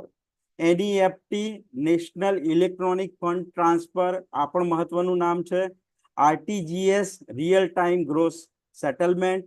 EPROM, જેનું નામ છે erasable programmable read only memory. EBC DIC, extended binary coded decimal interchange code. અને generally જે પ્રશ્નો છે નેટની એક્ઝામમાં છે એ હાયર એજ્યુકેશનમાં છે એ તમને કોમ્પ્યુટરના લગતા હોય છે, અને અહીંયા GSETની એક્ઝામમાં છે એમાં તમને એકાદો પ્રશ્ન કોમ્પ્યુટરને લગતો હોય એ પૂછાય છે. તો કોમ્પ્યુટરના જે પાર્ટ છે મહત્વના CPU, એ બધા જે છે એવા પાર્ટ્સ છે એ તમારે ગોઠવવાના. જેમ કે આ વખતની જે છે નેટની એક્ઝામમાં એક પ્રશ્ન આ પણ પૂછાયો હતો કે કોમ્પ્યુટર સ્ટાર્ટ કરીએ છીએ તો કઈ કઈ વસ્તુની પહેલા જરૂર પડશે. એમાં તમને છે સીપીયુ આપેલું, મોનિટર આપેલું, પાવર સ્વિચ આપેલી. તો આ બધી વસ્તુઓ સિમ્પલ લોજિકથી તમારે એને ગોઠવવી પડે અને એના આધારે તમારે જે છે જવાબ છે શોધવો પડે. બરાબર. એફટીપી તો ફાઇલ ટ્રાન્સફર પ્રોટોકોલ છે. MICR મેગ્નેટિક લિંક કેરેક્ટર રિકગ્નાઇઝેશન છે. તો આ બધું ડીપમાં જ્યારે નેટની એક્ઝામની તૈયારી કરતા હોય ત્યારે પૂછાઈ શકે છે આટલું ડીપમાં. અને જીસેટની એક્ઝામમાં પણ પૂછાઈ શકે છે. તમને હું એક જે છે હાર્ડ ફેક્ટ કહેવા માંગુ છું કે જીસેટની એક્ઝામમાં પેપર 1 છે એ નીટની એક્ઝામ કરતાં પણ ડિફિકલ્ટ હોય છે. નીટની એક્ઝામ છે એમાં તમને પેપર છે એનું લેવલ છે મોડરેટ જોવા મળે છે, પણ જીસેટમાં તમે જે છે એ ઘણા ડીપમાં પ્રશ્નો પેપર 1માં પૂછાય છે. બરાબર. And always try to crack net. પહેલો ટાર્ગેટ શું કરો? નેટ ક્રેક કરવાનો. ટાર્ગેટ તમે નેટનો રાખશો તો તમે જીસેટ ક્રેક કરી શકશો. અને નેટનું ટાર્ગેટ કરતા હોય ત્યારે તમે ટાર્ગેટ હંમેશા રાખો કે JRF જે છે એને હું ક્રેક કરું, જેથી તમે નેટ આરામથી ક્રેક કરી શકો છો. બરાબર. અને આનાથી તમારે જે છે એક રસ્તો જે છે એ ખુલી જશે, જે તમે PhD માટે પણ એલિજિબલ થઈ જશો. અને આ ફિલ્ડમાં તમારી જે છે પ્રવેશ છે એ વર્ષ 3-4 વર્ષ PhD ના ગણી લો, એના પછી તમારું મેરિટ છે બની જ જશે અને એ આ ફિલ્ડમાં તમે તમારું કન્ટ્રીબ્યુશન આપી શકો છો. બીજું છે એક છે કોમ્પ્યુટરના લગતા પ્રશ્નોમાં GUI, જેનું નામ છે ગ્રાફિકલ યુઝર ઇન્ટરફેસ. પછી છે ગીગો, જેનું નામ છે ગાર્બેજ ઇન અને ગાર્બેજ આઉટ. પ્રશ્ન પૂછાયેલો છે. Fortran formula translation. IO તો I stand for input, O stand for output. MIS management information system. OOP object oriented program. OMR જે વારંવાર તમારે એક્ઝામ લેવાતી હોય છે OMR ફોર્મમાં, એનું પૂરું નામ ઘણા વિદ્યાર્થીઓને ખબર નથી હોતું. Optical mark reader. Optical mark reader. URL uniform resource locator. તો તમને એક આદું એક્ઝામ્પલ મૂકી દીધું હોય, આની જગ્યાએ વેબસાઇટ મૂકી દીધી હોય, જેમ કે તમારી જે કોલેજ છે એના નામ પર ચેનલ બનાવી છે તો એનું URL પાછળ જે છે એ YouTube છે એની પાછળ સ્લેશ કરીને જે કોલેજનું જે નામથી ID બનાવ્યું છે એ મૂકેલું હોય તો તમને ઓળખી આપે. નીચેનામાંથી ઓળખી આપો URL નું નામ, સાચું નામ કયું છે. તો આ બધી વસ્તુઓ તમે તમારા રોજિંદા જીવનમાં મોબાઈલ ઉપયોગ કરતા, કોમ્પ્યુટર ઉપયોગ કરતા કરો જ છો, પણ આના પર તમે ધ્યાન દેતા નથી. તો ઓબ્ઝર્વ જે છે એ કરવાની ટેવ રાખો. UPS uninterrupted power supply. પછી છે VDT video display terminal. VLSI very large scale integration. ULSI ultra large scale integration. હવે આટલા બધા મેં નામ લખ્યા છે, એનું ઉદ્દેશ એ નથી કે જેથી તમે ગભરાઈ જાઓ, પણ આવું પૂછાઈ શકે છે. બરાબર. અને આ જે છે એવું જરૂરી નથી કે આટલું ડીપમાં પૂછાય, પણ તમને આના પરથી તૈયારી કરવાની એક છે આઈડિયા મળે. બીજી વસ્તુ છે કે એટલીસ્ટ તમને ખબર રહે કે ભાઈ મારે શું શું તૈયાર કરવાનું છે. જીસેટની એક્ઝામ અને નેટની એક્ઝામ છે એમાં તમારે મહત્વનું એ છે કે તમારે શું ના વાંચવું, શું વાંચવું એના કરતા કઈ કઈ વસ્તુ તમારે એવોઇડ કરવી. જેમ કે મેં તમને શરૂઆતના પહેલા લેક્ચરમાં કીધું હતું કે તમે છે 7 યુનિટ તમારી રીતે નક્કી કરી દો. 1 યુનિટ પ્લસ છે કોમ્પ્રિહેન્શન, તો 8 યુનિટ છે એની જ તૈયારી કરો. જે 2 યુનિટ ટફ લાગતા હોય એને છોડી દો. એમાં તમે નક્કી કરી રાખો કે જો જવાબ આવડતો હોય સાચો કોઈ તો એ સાચો જવાબ એટેમ્પ કરો, બાકીના જે છે એ કોમન B અથવા તો C બધા જ જવાબ છે એ એટેમ્પ કરો. જો ફક્ત રિસર્ચ કરેલું હોય, મેં આના પર ઘણા બધા પેપર પર રિસર્ચ કરેલું છે, તમે કંઈ નથી કરતા, ફક્ત એ સિલેક્ટ કરવા છો તો પણ તમારે 18 થી 20 માર્ક સાચા હોય છે. B સિલેક્ટ કરો તો તમારે 16 થી 15 પ્રશ્નો છે સાચા સિલેક્ટ થઈ જાય. D છે બહુ ઓછું પૂછાય છે, તો પણ તમે D સિલેક્ટ કર્યું હોય આખા પેપરમાં તો 15 પ્રશ્નો તમને મળી રહે. અને C જે છે, B અને C નો આન્સર છે સૌથી વધારે આવે છે, પણ આ તમારે કરવાનું નથી કોઈ વિદ્યાર્થીએ. પણ જ્યારે તમને કન્ફ્યુઝન લાગે કે આખી સિરીઝ ડેટા ઇન્ટરપ્રિટેશનની છે, એમાં કંઈ ખબર નથી પડતું, તો 5 પ્રશ્નોમાં નક્કી કરી દો કે સી કરવું છે અથવા તો બી કરવું છે. એ તમારા ઉપર ડિપેન્ડ છે. હવે ટર્મિનોલોજી છે, એમાં એક તો આ બધા કોમ્પ્યુટરના ભાગ છે, એમાં એક છે algorithm, analogue computer, application software, artificial intelligence. હવે તમને પ્રશ્નો એ રીતે પૂછાય છે કે ભાઈ કોમ્પ્યુટર અથવા તો મોબાઈલમાં નીચેનામાંથી કયું ઉદાહરણ જે છે એ બ્રાઉઝરનું છે. તમને ઓપ્શન આપી દીધા ગૂગલ, મોઝિલા, ઓપેરા, અને એક ઓપ્શન જે આપ્યો હોય એ ધારો કે તમને મૂકી દીધું હોય ફેસબુક. તો બીજા બધા શું છે એ તમારે જે છે બ્રાઉઝરના વિકલ્પ છે.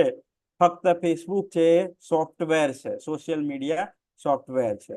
તો એ રીતે પણ બની શકે કે નીચેનામાંથી સોફ્ટવેર, સોશિયલ મીડિયા સોફ્ટવેર ઓળખી આપો. તો તમને નવી એપ્લિકેશનના નામ આપ્યા હોય, ઇન્સ્ટાગ્રામ છે, ફેસબુક છે, યુટ્યુબ છે. તો આ શું છે? એ એપ્લિકેશન છે, બરાબર. સોફ્ટવેર જે છે એના પણ અલગથી પ્રશ્નો પૂછાયા હોય કે ભાઈ આમાંથી સોફ્ટવેર જે છે એ કયા છે એ ઓળખી આપો. પછી છે તમને મેં કીધું એ પ્રમાણે એક્સટેન્શન છે એ પૂછાય છે. એસેમ્બલર, એસેમ્બલી લેંગ્વેજ, બાઇનરી જે છે એ પર્ટિક્યુલરલી કોમ્પ્યુટર જે છે, સિસ્ટમ જે છે એ બાઇનરી લેંગ્વેજમાં કામ કરે છે. તો જીસેટની એક્ઝામમાં એકાદો પ્રશ્ન બાઇનરી પર પૂછાય છે. શરૂઆતના એક્ઝામ જે છે એમાં આ પ્રશ્નો પૂછાયેલા છે. તો એની એક ટ્રીક હોય છે કે બાઇનરીમાં કઈ રીતે ફેરવવા, ડેસિમલ છે, ઓક્ટો છે. તો એ ગણિતનો વિષય બની જાય છે કોમ્પ્યુટરની સાથે સાથે. તો એ જે છે ટ્રીક તમને જે છે યુટ્યુબ પર અવેલેબલ છે, એ તમે જોઈ અને કોઈ પણ નંબર હોય ને ડેસિમલમાં કઈ રીતે ફેરવવો, બાઇનરીમાં કઈ રીતે ફેરવવો, એવા પ્રશ્નો પણ નેટની અને જીસેટની એક્ઝામમાં પૂછાયેલા છે. પછી છે બાઇટ ઉપર પણ તમને જે બીટ અને બાઇટ પર પ્રશ્નો પૂછાયેલા છે. કેબી અને એમબી ની સાઈઝ છે એના પર પ્રશ્નો પૂછાયેલા છે. જેમ કે 1024 કેબી એટલે શું થયું, કેટલા જીબી થયા, એવા પ્રશ્નો પૂછાય. 1 MB બરાબર કેટલા જીબી, આવા પ્રશ્નો પણ પૂછાયેલા છે. તો એમબી ના જે છે એક ટેબલ ખાલી ગૂગલ પર સર્ચ કરશો તો કેબી, એમબી, જીબી નો ડેટા ખાલી એટલું સર્ચ કરશો અને પાછળ લખી દેવાનું યુજીસી નેટ, તો તમને તરત જ એક ચાર્ટ અથવા તો ઇમેજ છે એ મળી જશે. જેનાથી તમને આઈડિયા આવે કે ભાઈ આટલા એમબી બરાબર આ થાય. આ જે છે કઈ રીતે પૂછ્યો છે પ્રશ્ન એ મહત્વનો બની જશે. કે જીબી પૂછ્યું છે, કેબી પૂછ્યું છે, તો એના આધારે તમને ખબર પડે. કેટલા બાઇટ બરાબર 1 બીટ થાય, કેટલા બીટ બરાબર આટલા બાઇટ થાય, એવા પણ પ્રશ્નો પૂછાયેલા છે. બુટિંગ, બ્રાઉઝર ઉપર મેં છે તમને કીધું કે પ્રશ્નો પૂછાયા છે. બફર છે એના પણ પ્રશ્નો પૂછાયેલા છે. હું તમને જે પીપીટી ની સાથે પીડીએફ મોકલી આપીશ, એમાં તમે જે ટેસ્ટ પેપર છે એ એટેમ્પ કરી શકશો અને એ ટેસ્ટ પેપરમાં આ બધા પ્રશ્નો કવર કરેલા છે, બરાબર. કારણ કે એક એક પ્રશ્ન છે એને ડિટેલમાં લેવા જઈશું તો સોલ્વ કરવા જઈશું તો એક પ્રકારનું સોલ્યુશન બની જશે, પેપર સોલ્યુશન, અને વધારે સમય એમાં લેશે. એટલે ફક્ત હું કયા કયા પ્રશ્નો પૂછાઈ શકે છે અને કયા પૂછાયેલા છે એની પર તમને ધ્યાન આપવાનું કહી રહ્યો છું, બરાબર. તો આ બધી જે ટર્મિનોલોજી છે એ કોમ્પ્યુટરને લગતી છે. કોડિંગ છે, કમ્પાઇલર છે, કોમ્પ્યુટર નેટવર્ક છે, ક્રિપ્ટોગ્રાફી છે, ડેટાબેઝ છે, debugging, digital computer, disk, editor, flow chart, firewall, gigabytes, megabytes. આમાંથી ગીગાબાઇટ્સ, મેગાબાઇટ્સ છે એ પ્રશ્ન પૂછાયેલા છે. પછી છે ઇન્ટરનેટના એક્સટેન્શન હોય અમુક, એ પણ પ્રશ્ન પૂછાય છે. ધારો કે એમ કીધું હોય .gov.in, તો એ શું છે? ગવર્મેન્ટ. જીઓવી હોય તો ગવર્મેન્ટની વેબસાઇટ છે. .in હોય તો પાછળ ઇન આપ્યું હોય તો ઇન્ડિયાની વેબસાઇટ છે, બરાબર. એ રીતે એવા પ્રશ્નો પૂછાય છે. કિલોબાઇટ્સ એટલે કે કેબી. જાવા, લિનક્સ એ આપણો સબ્જેક્ટ બનતો નથી, પણ મેં કીધું એ પ્રમાણે જેમ કે શિફ્ટ વાઇઝ અત્યારે શું છે, પેપરો નેટની એક્ઝામમાં શિફ્ટ વાઇઝ અલગ અલગ હોય છે. તો કંઈક નવું આપવા માટે આવા પ્રશ્નો પૂછાઈ શકે છે, બરાબર. પછી છે મશીન લેંગ્વેજ. એ જનરલી એન્જિનિયરિંગના જે છે સબ્જેક્ટ એમાં વધારે પૂછાય છે. ગેટની એક્ઝામ છે એમાં આ બધા ટર્મ્સ છે પૂછાય છે. મધરબોર્ડ, માઉસ, જોયસ્ટિક એટલે શું, માઇક્રોસોફ્ટ ડિસ્ક ઓપરેટિંગ સિસ્ટમ. તો આવા પ્રશ્નો પૂછાયેલા છે કે નીચેનામાંથી ઓપરેટિંગ સિસ્ટમ ઓળખી આપો. માઉસ છે એનો ઉપયોગ કઈ રીતે કરીશું, બરાબર.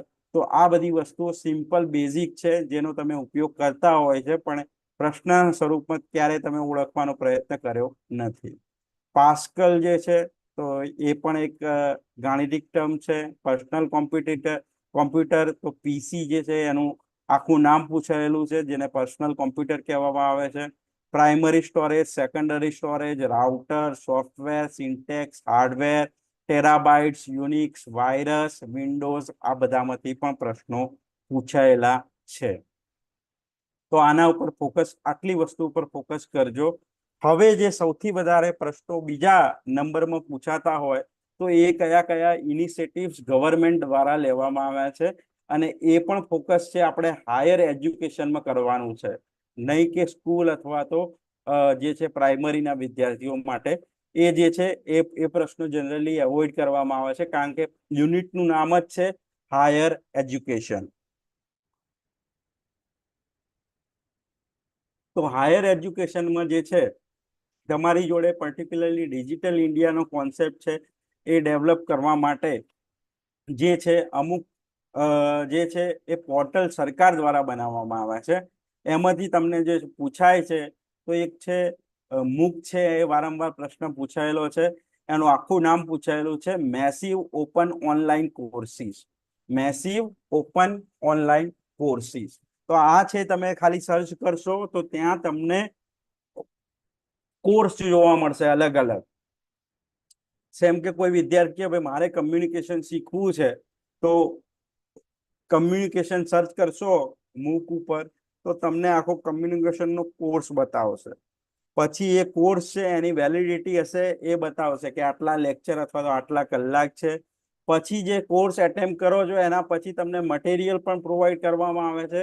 પછી તમારે એ મટીરિયલ છે એના પછી એક ડેટ આપવામાં આવે એક્ઝામની ડેટ આપે, અને એમાં તમે અપિયર થાવ અને એક્ઝામ ક્રેક કરો છો નિયમ મુજબ કે ભાઈ આટલા ક્રાઇટેરિયા છે, તો એ પ્રમાણે માર્ક મળશે અને એના આધારે જે છે તમને સર્ટિફિકેટ મળશે કે આ કોર્સ 100 વ્યક્તિએ કરેલો છે. બીજું છે એક સ્વયં પોર્ટલ છે, જે પણ એજ્યુકેશનમાં જે છે એનું નામ જ સ્વયં છે. આખું જે પૂછાયું છે વારંવાર નેટની એક્ઝામમાં અને જીસેટમાં કે સ્વયં શું છે, તો સ્વયં છે study webs of active learning for young aspiring minds, not aspirant. તો આ જે છે એસ્પાયરિંગ માઇન્ડ્સ છે, એટલે કે યંગ માઇન્ડ્સ છે, એમના માટે પર્ટિક્યુલરલી ડેવલપ કરવામાં આવ્યું છે. સ્વયંમાં પણ છે, તમને આ જ રીતે જે છે તમારો પોતાનો કોર્સ પણ બનાવી શકો છો. તમારો કોર્સ છે એ કોઈ જે છે એની ફી પણ તમે રાખી શકો છો. એનું ડ્યુરેશન ને એ બધું તમારે નક્કી કરવાનું હોય છે. એના આધારે વિડીયો મટીરિયલ છે એ બધું ક્રાઇટેરિયા છે પૂરો કરો તો તમે જે છે છેલ્લે સર્ટિફિકેટ પણ આપી શકો છો અને મેળવી પણ શકો છો. બીજું છે NPTEL, national programme for technology enhance learning. તો આ જે છે એનું આખું નામ પૂછી શકે છે. બીજું એક વારંવાર પ્રશ્ન પૂછાય છે અર્પિતનું આખું નામ પૂછાયું છે annual refresher programme in teaching. તો જનરલી ટીચર્સ માટે જે છે અર્પિત છે એ વેબસાઇટ મહત્વની બની રહે છે. હવે તમે જ્યારે NTA નેટ અથવા તો તમે ગોધરાના વિદ્યાર્થીઓ તો બહુ લકી છે એક સેન્સમાં કે તમારી જે યુનિવર્સિટીની વેબસાઇટ છે SGGU, એ વેબસાઇટ તમે જ્યારે ઓપન કરો છો તો એની નીચે ઘણા બધા ઓપ્શન આપેલા છે જે ફ્લેશ થાય છે, જેમ કે NTA, UGC, સ્વયંપ્રભા, ઈ પાઠશાલા. તો ખાલી તમારે એના પર ક્લિક કરવાનું છે એટલે સીધા જ તમે ઓટોમેટિકલી વેબસાઇટ પર ડાયરેક્ટ કરી જાય છે. તમારી જે વેબસાઇટ છે એ વેબસાઇટ પર તમે જોશો તો એમાં પહેલી 2 લાઈનમાં માહિતી આપી દીધી છે કે આ કોના માટે પોર્ટલ છે, આમાં શું શું કરવાનું હોય છે, અને કયા વિદ્યાર્થીઓ અથવા તો ટીચર્સ છે આ જે છે વેબસાઇટનો ઉપયોગ કરી અને કોર્સ છે એ લઈ શકે છે, ખરીદી શકે છે, અથવા તો પોતે કોર્સ બનાવી શકે છે. તો તમારે આ રીતે સર્ચ કરવાનું છે. સપોઝ કે તમે મિનિસ્ટ્રી ઓફ એજ્યુકેશન સર્ચ કરશો તો તમને ઘણા બધા જે ઇનિશિયેટિવ મિનિસ્ટ્રી ઓફ એજ્યુકેશને લીધા છે એ તમને બતાવશે. તો બુકમાંથી કોઈ આવા પ્રશ્નો તમને કોઈ બુકમાં નહીં મળે કે તમે એમ જોવા જશો કે ભાઈ આવું તો સાહેબ કહે છે એવું ક્યાંય બુકમાં છે નહીં, અથવા તો તમે આખી બુક વાંચી હશે કોઈ જે છે પબ્લિકેશનની, પણ લેટેસ્ટ ઇન્ફોર્મેશન તો ક્યાં તમને વેબસાઇટ પર મળશે ગવર્મેન્ટની. એટલે તમારે ફક્ત આ રીતે ખાલી અર્પિત ગૂગલ પર સર્ચ કરશો તો જે છે બધી જ માહિતી મળી રહેશે. પછી છે INFLIBNET information and library network, NDLI national digital library of India. પ્રશ્ન પૂછાયેલો છે કે NDLI એનું આખું નામ જણાવો અથવા તો ડિજિટલ લાઇબ્રેરીમાં સરકાર તરફથી લીધેલું ઇનિશિયેટિવ નીચેનામાંથી ઓળખી આપો. પછી જે છે NAD નેશનલ એકેડેમિક ડિપોઝિટરી. ઇમ્પ્રિન્ટ આખું નામ છે ઇમ્પેક્ટિંગ રિસર્ચ ઇનોવેશન એન્ડ ટેકનોલોજી. તો એના પર ફક્ત રિસર્ચને લગતા આર્ટિકલ છે, પછી થીસીસ છે, ડિઝર્ટેશન છે, એ બધું તમને મળશે. અને IMP ઇમ્પેક્ટિંગમાંથી જે પહેલો શબ્દ 3 શબ્દો લેવામાં આવ્યા છે અને બીજા જે છે એમાંથી પહેલા શબ્દ લઈને આખું નામ આપવામાં આવ્યું છે ઇમ્પ્રિન્ટ. તો આના માટે મેં તમને કીધું, એક તો તમારી પોતાની યુનિવર્સિટીની વેબસાઇટ છે એમાં સર્ચ કરો અને એને નીચે તમે ઘણા બધા ઓપ્શન જોશો. એ બધા જ ઓપ્શન છે પણ એને ક્લિક કરીને રોજ એક વખત જોવાનું રાખો. અલગ અલગ નામ છે જેમ કે NTA, UGC, પાઠશાલા, સ્વયં, પછી છે આપણે છે ડિજિટલ લાઇબ્રેરી. તો તમને એનાથી ખબર પડશે. આ બધી વસ્તુઓ છે ઓબ્ઝર્વ કરવાની છે, આ બુકમાંથી તમને નહીં મળે. બરાબર. બીજું છે ઓપરેટિંગ સિસ્ટમના પ્રશ્નો પૂછાયા છે કે ભાઈ નીચેનામાંથી ઓપરેટિંગ સિસ્ટમ ઓળખી આપો. જેમ કે ઓપરેટિંગ સિસ્ટમમાં તમારો મોબાઈલ છે તો એન્ડ્રોઇડ છે, iOS છે, એ એપલની ઓપરેટિંગ સિસ્ટમ છે. કોમ્પ્યુટરમાં શું છે, માઇક્રોસોફ્ટ છે. પછી તમારી જોડે લિનક્સ છે. એ બધી ઓપરેટિંગ સિસ્ટમ છે. તો આવા પ્રશ્નો પૂછાયેલા છે, એ તો એના ઉપર ધ્યાન આપો. બીજું છે હવે આ કયા કયા જે છે એના ઉપર તમારે ગૂગલ પર સર્ચ કરવાનું છે અને જેના પ્રશ્નો પૂછાઈ ગયેલા છે એક્ઝામમાં. તો એક છે સ્વયં પ્રભા, પછી છે જિયાન પ્રોગ્રામ, શોધ સિંધુ, શોધ ગંગોત્રી, પછી શોધ ગંગા પણ છે. થીસીસ જે અપલોડ જે છે મોસ્ટ ઓફલી તમને ચેપ્ટર વાઇઝ થીસીસ અપલોડ કરેલા હોય છે બિબ્લિયોગ્રાફી સાથે. બરાબર. ડિજીલોકર છે, જનરલી અત્યારે બધા જ વિદ્યાર્થીઓ યુઝ કરતા હશે. વર્ચ્યુઅલ લેબ્સ એટલે કે જે પ્રેક્ટિકલ આવતા હોય એવા સબ્જેક્ટમાં, સાયન્સના સબ્જેક્ટ હોય અથવા તો ઇંગ્લિશમાં લેબ આવતી હોય એવા સબ્જેક્ટમાં તમને વર્ચ્યુઅલ લેબ્સ છે એ આ વેબસાઇટ પર જોવા મળશે. પછી સાક્ષર છે, એ પણ એક મહત્વનું છે. યંત્ર, campus connectivity, talk to a teacher, મતલબ કે તમારા જે પ્રશ્નો હોય એ ડાયરેક્ટ ટીચરને એડ્રેસ કરી શકો છો અને એને જે કોર્સ છે એમાં જોડાયેલા જે ટીચર છે તમારા પ્રશ્નનો લાઈવ જવાબ આપશે. કલ્પ, આચાર્ય, બરાબર, જ્ઞાનકોશ, વિદ્વાન, જ્ઞાન દર્શન, જ્ઞાન વાણી. તો તમને આ રીતે પ્રશ્નો પૂછાયેલા છે કે સ્વયં પ્રભામાં કેટલી ચેનલો આવે છે, પછી કઈ ચેનલ ઉપર આ જોવા મળશે, એનો સેટેલાઇટના નામ શું છે. આવા પ્રશ્નો તમને ડિટેલમાં પૂછાયેલા છે. હવે આપણે જે વાત કરવાની છે કે આ જે બધા પોર્ટલના નામ જોયા એમાંથી મહત્વના અમુક પોર્ટલ છે એની આપણે ચર્ચા કરવાની છે. તો એક તો ડિજિટલ ઇન્ડિયા છે. હવે મેં તમને કીધું એ પ્રમાણે સર્ચ કરશો. જો અહીંયા સર્ચમાં શું છે, ડિજિટલ ઇન્ડિયા. તો ગવર્મેન્ટની વેબસાઇટ હોવાના કારણે પાછળ લખેલું આવ્યું છે gov.in. તો આ શું છે તમને ખબર પડે છે કે ગવર્મેન્ટ ઓફ ઇન્ડિયાની વેબસાઇટ છે. બરાબર. હવે આ જે છે એ કઈ મિનિસ્ટ્રીની અંદર કામ કરી છે ડિજિટલ ઇન્ડિયા પોર્ટલ, તો એનું નામ તમને આપ્યું છે ministry of electronic and information technology. તો આવો પણ પ્રશ્ન પૂછી શકે કે ભાઈ એ જે ડિજિટલ ઇન્ડિયા છે એ કઈ મિનિસ્ટ્રી અંડર આવે છે. બરાબર. હવે તમારે જે છે આમાં ઓપ્શન આપેલા છે about digital India, DI digital ઇન્ડિયાનો ઇનિશિયેટિવ શું છે, ઇકોસિસ્ટમ શું છે, DI એનાલિટિક્સ શું છે, ઓપોર્ચ્યુનિટીઝ એટલે કે એમાં કોઈ જોબની તક હોય તો એ પણ તમને બતાવવામાં આવેલી છે. એનો મતલબ એ થયો કે તમારે આટલા જે છે home, about, digital India, DI initiative અને ઇકોસિસ્ટમ, DI એનાલિટિક, ઓપોર્ચ્યુનિટીઝ, આ બધી વસ્તુઓ જે છે એને સર્ચ કરીને એની ઉપરની 2-3 લાઈન છે એટલીસ્ટ વાંચી જાય, જેથી તમને આઈડિયા આવે કે ભાઈ આ બધું શું છે, ડિજિટલ ઇન્ડિયા શું છે, એને શું અત્યાર સુધી ઇનિશિયેટિવ લીધા છે, અને આમાં શું શું તકો રહેલી છે, મતલબ કે કોઈ જોબ ખાલી હોય તમારે ક્વોલિફિકેશન લાયક તો તમે અપ્લાય પણ કરી શકો છો. તો એક આ પોર્ટલ છે, મહત્વનું છે. બીજું છે, હાલમાં ડિજિટલ બોર્ડ છે, ઓલરેડી જે ડિપાર્ટમેન્ટ છે અથવા કોલેજો પણ છે, જે ટ્રસ્ટ જે છે એમાં પણ જોવા મળે છે. ટ્રસ્ટની સારા ટ્રસ્ટ હોય તો એ ડિજિટલ બોર્ડ છે એનો ઉપયોગ કરે છે. સ્માર્ટ બોર્ડ જેને કહે છે વિદ્યાર્થીઓ જનરલી, તો એ ઓપરેશનલ ડિજિટલ બોર્ડ જે છે એ પણ ministry of HR hello ministry of HRD એટલે કે આ જૂનું નામ છે, અત્યારે નવું નામ આવી ગયું છે મિનિસ્ટ્રી ઓફ એજ્યુકેશન. તો એજ્યુકેશન મિનિસ્ટ્રીની ડાયરેક્ટ અંડર આવે છે અને એમાં શું છે કે ડિજિટલ બોર્ડનો ઉપયોગ કરવા ઉપર ફોકસ આપવામાં આવ્યું છે. હવે મેં તમને કીધું કે સ્વયં શું છે, સ્વયં અને સ્વયંપ્રભા બે પોર્ટલ છે, મહત્વના છે.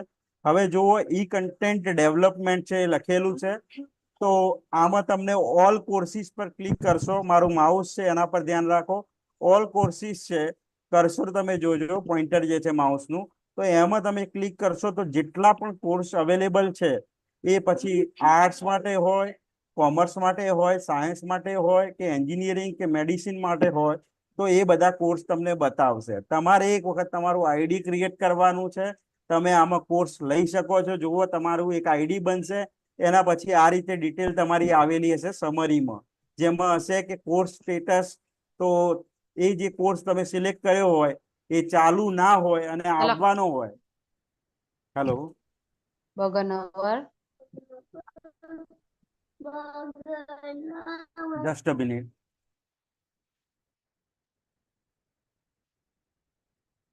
હા, બીજું મેં તમને કીધું એ પ્રમાણે સપોઝ કે તમે કોઈ કોર્સ કમ્પ્લીટ કરી લીધો છે, તો એમાં એક લખેલું આવશે એ 1 કોર્સ કમ્પ્લીટેડ. પછી ધારો કે કોર્સ છે અપકમિંગ કોઈ કોર્સ આવવાનો છે, જેમ કે કોઈએ એવું મૂક્યું છે કે ભાઈ આ કોર્સ છે 10 ઓક્ટોબર થી ચાલુ થવાનો છે, તો તમે એમાં ઇન્ટરેસ્ટેડ છો તો એમાં કોર્સનું સ્ટેટસ બતાવશે અપકમિંગ, અને એનો ટાઈપ જે હશે એ ટાઈપ બતાવશે કે ભાઈ શોર્ટ ટર્મ કોર્સ છે, લોંગ ટર્મ કોર્સ છે, કે પછી કઈ એની જે છે એ જે પ્રમાણે જે કોર્સ બનાવનાર જે નામ આપ્યું હશે એ તમારે અહીંયા ટાઈપ બતાવી દેશે. ડ્યુરેશન છે બતાવશે કે ભાઈ 5 વીક માટે છે, 1 વીક માટે છે, એ 3 મહિના માટે છે, ડ્યુરેશન છે આમાં બતાવશે. અને જો તમારે ચાલુ થવાની જે ડેટ છે એ પણ બતાવી હશે, 10 ઓક્ટોબરે ચાલુ થતો હશે તો અહીંયા લખેલું આવશે 10 ઓક્ટોબર 2024. પતવાનું જે છે ધારો કે 3 મહિના હશે તો તમારે ત્યાં લખેલું હશે 10 જાન્યુઆરી 2025. પછી એક્ઝામની જે ડેટ, એટલે કે મેં તમને કીધું કે કોર્સ તમે લો છો તો એનામાં તમારે એક્ઝામ આપવી પડશે. તમને મટીરિયલ છે પ્રોવાઈડ જે છે, જે ડેવલપર જે કોર્સના ડેવલપર એ પૂરું પાડશે, એ જે ઓનલાઈન જ ડાઉનલોડ કરવાનું હોય છે PDF ફોર્મેટમાં. અને તમારું જે એનરોલમેન્ટ એન્ડ થાય છે એનો મતલબ છે કે આ સમયે તમારો કોર્સ પૂરો થઈ જશે અને એ જ દિવસે તમારે જે છે રિઝલ્ટ છે એટલે કે સર્ટિફિકેટ છે તમને મળી જશે. બરાબર. અને એમાં પણ સરકાર માન્ય છે, AICTE અપ્રુવ FTO કોર્સ છે કે પછી કોઈ બીજો જે વિભાગ પડતો હોય તો એ વિભાગ અથવા તો કોઈ યુનિવર્સિટીનું નામ હોય એ એને અપ્રુવ કરેલો હોય કોર્સ, કે ધારો કે કોઈ કમ્યુનિકેશનનો કોર્સ છે એ મૂક્યો હોય અને પોતાની કોઈ યુનિવર્સિટી જે છે એની જોડે ટાઈઅપ કરી દીધું હોય તો એ કોર્સ છે એ approve by so and so university એવું લખેલું આવશે. બરાબર. તો તમારે શીખવા માટે અને જ્યારે આગળ આ ફિલ્ડમાં આવો છો એના પછી તમે કોર્સ કરી અને નવો કોર્સ ડેવલપ કરીને આમાં તમે મૂકી શકો છો. તો સ્વયંનું આખું નામ છે સ્વયંપ્રભા છે, એ જોતા રહેજો. અને આમાં જે છે મુક્ત આ જે છે પ્લેટફોર્મ છે જે મેસિવ ઓપન લર્નિંગ પ્લેટફોર્મ છે, જેમાં તમને આ પ્રશ્નો આ રીતે પણ પૂછાય છે, ક્યારે લોન્ચ કરવામાં આવ્યું, વર્ષ પૂછાયેલું છે તો 9/7/2017 ના રોજ પ્રણવ મુખર્જી રાષ્ટ્રપતિ હતા ત્યારે છે લોન્ચ થયું હતું. અને કોઈ પણ એક્સેસ કરી શકે છે, એ ઇન્ડિયન હોય કે ફોરેનર હોય. બરાબર. અને UGC છે આના માટે તમને 40% છે એ પર સેમેસ્ટર તમારા ક્રેડિટમાં એડ કરશે. તમને ખ્યાલ છે મેં કીધું એ પ્રમાણે ગઈકાલે વાત થઈ હતી, 1 ક્રેડિટ બરાબર 1 લેક્ચર. કલાકનું એક લેક્ચર અને 1 ક્રેડિટ બરાબર બીજી વસ્તુ છે 2 કલાકની પ્રેક્ટિકલ અથવા તો લેબ. તો આ જે છે એનો ક્રેડિટ જે છે તમારી ધારો કે ક્રેડિટ 80 થતી હોય તો એની તમારી જે MA અથવા તો ધારો કે માસ્ટરના બેઝ ઉપર તમારી ક્રેડિટ 80 થતી હોય તો એના 40% છે એ આ ઉમેરીને તમારે જે છે તમારા ક્રેડિટ અર્ન થશે પર સેમેસ્ટર. અને જેટલી ક્રેડિટ અર્ન થશે એથી કરીને તમારો જે છે પર્ટિક્યુલરલી CGPA અથવા તો SGPA સ્કોર છે એ હાઈ જશે અને આગળ એ તમને મહત્વપૂર્ણ ભૂમિકા ભજવશે લોન મેળવવામાં, એજ્યુકેશન લોન મેળવવામાં, સાથે સાથે API-માં પણ આ વસ્તુઓનું જે છે કાઉન્ટેજ જે છે એ ગણાય છે. બરાબર. કોર્સની ડ્યુરેશન છે જનરલી 16 વીકની હોઈ શકે, 12 વીકની હોઈ શકે, 8 વીકની, 6 વીકની, 4 વીકની. મતલબ ઓછામાં ઓછા 4 વીકનો કોર્સ, લાંબામાં લાંબો 16 વીકનો કોર્સ છે એ આવી શકે છે. બરાબર. અને આમાં 4 ભાગ આપવામાં આવે છે. એમાં તમને એક છે વિડીયો ટ્યુટોરિયલ, મતલબ કે વિડીયોના માધ્યમથી, જેમ કે અત્યારે હું તમને ભણાવી રહ્યો છું તો એ જ રીતે PPT અથવા તો કોઈ બીજી ટેકનોલોજીનો ઉપયોગ કરીને વિડીયો તમને પ્રોવાઈડ કરશે. સાથે સાથે કન્ટેન્ટ એટલે કે એને લગતું બધું જ મટીરિયલ છે ફોર્મમાં તમને આપવામાં આવશે. સેલ્ફ એસેસમેન્ટ એટલે તમારે પોતાનું એસેસમેન્ટ કરવું હોય તો વચ્ચે વચ્ચે તમે કરી શકો છો. અને ડિસ્કશન એટલે કે તમારે જે પ્રશ્નો કરવા હોય, ડિસ્કશન કરવી હોય તો એમાં પણ તમે ચેટ બોક્સના માધ્યમથી તમારા જે કોર્સ ડેવલપ કર્યો છે એને ડાયરેક્ટલી પ્રશ્ન પૂછી શકો છો. બરાબર. તો મહત્વની વસ્તુ છે જેના પ્રશ્નો બહુ પૂછાયા છે, વર્ષ પૂછાયેલું છે, આખું નામ પૂછાયેલું છે, કોની કઈ મિનિસ્ટ્રીના અંડર આવે છે. બરાબર. તો આ બધી વસ્તુ ધ્યાનમાં રાખજો. બીજું છે ટીચર્સ માટે મહત્વનું છે સ્વયં એક છે એન્યુઅલ રિફ્રેશ. હું ખાલી એક્ઝામ્પલ આપી રહ્યો છું કે કોઈ જે છે કોર્સ લે છે તો ધારો કે annual refresher programme in teaching, તો આ કોર્સ છે એની માહિતી આપી દીધી છે. 16 વીક્સ, સ્ટાર્ટ ડેટ આપી દીધી છે. જનરલ ડિટેલ છે તમને મેં આગળ વાત કરી દીધી છે એટલે ફરીથી રિપીટ કરતો નથી. બરાબર. અને એનું જે લેવલ હશે એ લેવલ પણ બતાવવામાં આવ્યું હશે. અર્પિત છે એના પ્રશ્નો પૂછાયેલા છે અને મેં તમને કીધું જેમ કે તમે ફક્ત NTA સર્ચ કરશો તો નીચે આ રીતે કરશો, તમે જોશો તો ઘણા બધા ઓપ્શન હશે, એમાં આ બધી વસ્તુઓની માહિતી આપેલી જ છે.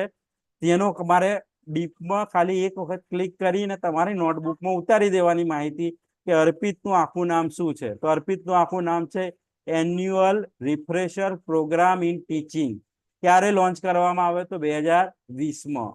બરાબર. શું છે આમાં તો તમારે જે છે અર્પિતમાં તમે પોતે જે છે રિફ્રેશર પ્રોગ્રામ ઇન ટીચિંગ એટલે કે તમારે કોઈ એન્યુઅલ રિફ્રેશર પ્રોગ્રામ કરવો હોય તો અર્પિતમાં ઓનલાઈન કરી શકો છો. તો સિમ્પલી આ બધું ઓબ્ઝર્વેશનની વસ્તુ છે, તમારી નજરની સમક્ષ જ હોય છે, પણ એને આપણે ઓળખી શક્યા નથી કે આવા પ્રશ્નો પૂછાઈ શકે છે. બીજું છે એક NPTEL કોર્સિસ છે જે ડિઝાઇન કરવામાં આવ્યો છે, જે આપણે IITs છે બોમ્બે, ખડગપુર, રૂરકી, પછી છે મદ્રાસ અને IISc છે બેંગ્લોર. તો બેંગ્લોર છે એની પણ માહિતી આપવામાં આવી છે, મતલબ એમના દ્વારા જે છે લોન્ચ કરવામાં આવ્યું છે. તો તમને આ રીતે પ્રશ્ન પૂછાઈ શકે કે NPTEL કોર્સ છે કોને લોન્ચ કરે છે, તો તમારી જોડે જવાબમાં છે IITs. અને આ જે છે IISc એ પણ IITs છે, પણ આનું નામ છે Indian institute of science centre, એવું નામ છે, જે બેંગ્લોરમાં છે. બરાબર. અને આ જે છે એ IIT ની પણ જે ગેટની એક્ઝામ છે એ પણ કન્ડક્ટ કરે છે. બરાબર. હવે આમાં શું મળી રહે છે તમને તો એક તો 23 ડિસિપ્લાઇન્સ, મતલબ કે 23 પ્રકારની અલગ અલગ શાખાઓમાં 990 કોર્સ મળે છે. અને એમાં 1000 થી વધારે પ્રોફેસર જે IIT અથવા તો બીજી હાયર એજ્યુકેશન સિસ્ટમમાં જોડાયેલા છે એ લોકો તમને શીખવાડે છે કોઈ પણ પ્રકારની ફી વગર. અને આનું જે છે તમને સર્ટિફિકેટ, FDB સર્ટિફિકેટ જે છે અપ્રૂવ કરવામાં આવ્યું છે AICTE દ્વારા. પછી તમારે એક્ઝામ આપવી હોય તો હાઈ લેવલની બધી એક્ઝામ છે, કારણ કે IIT દ્વારા એક્ઝામ કન્ડક્ટ થાય છે, તો તમારે એની ફી ભરવી પડે છે 1000 રૂપિયા. અને 100 રૂપિયા જો એનો અલગથી FDP કે એવું કોઈ પ્રોગ્રામ હોય, વેબિનાર કે કશું, તો એના 100 રૂપિયા અલગથી આપવા પડે છે. મતલબ કે 1000 રૂપિયા કે 1100 રૂપિયામાં તમે એક આખો કોર્સ કરી શકો છો.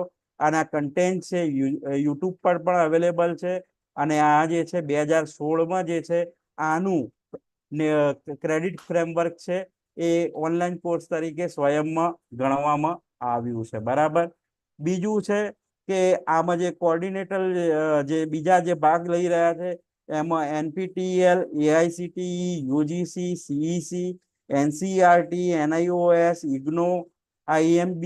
તો તમે વિચાર કરી શકો છો કે કેટલું મહત્વનો જે છે એ કોર્સિસ છે તમને ફ્રીમાં, બિલકુલ ફ્રીમાં મળી રહ્યા છે, અને તમારે આ બધા ક્રેડિટમાં આના માર્ક છે ગણાય છે. તો તમે અત્યારથી જ આની તૈયારી કરી શકો છો. મેં એક એક્ઝામ્પલ આપેલું છે આ PPTમાં, જેથી તમને મોટિવેશન મળે.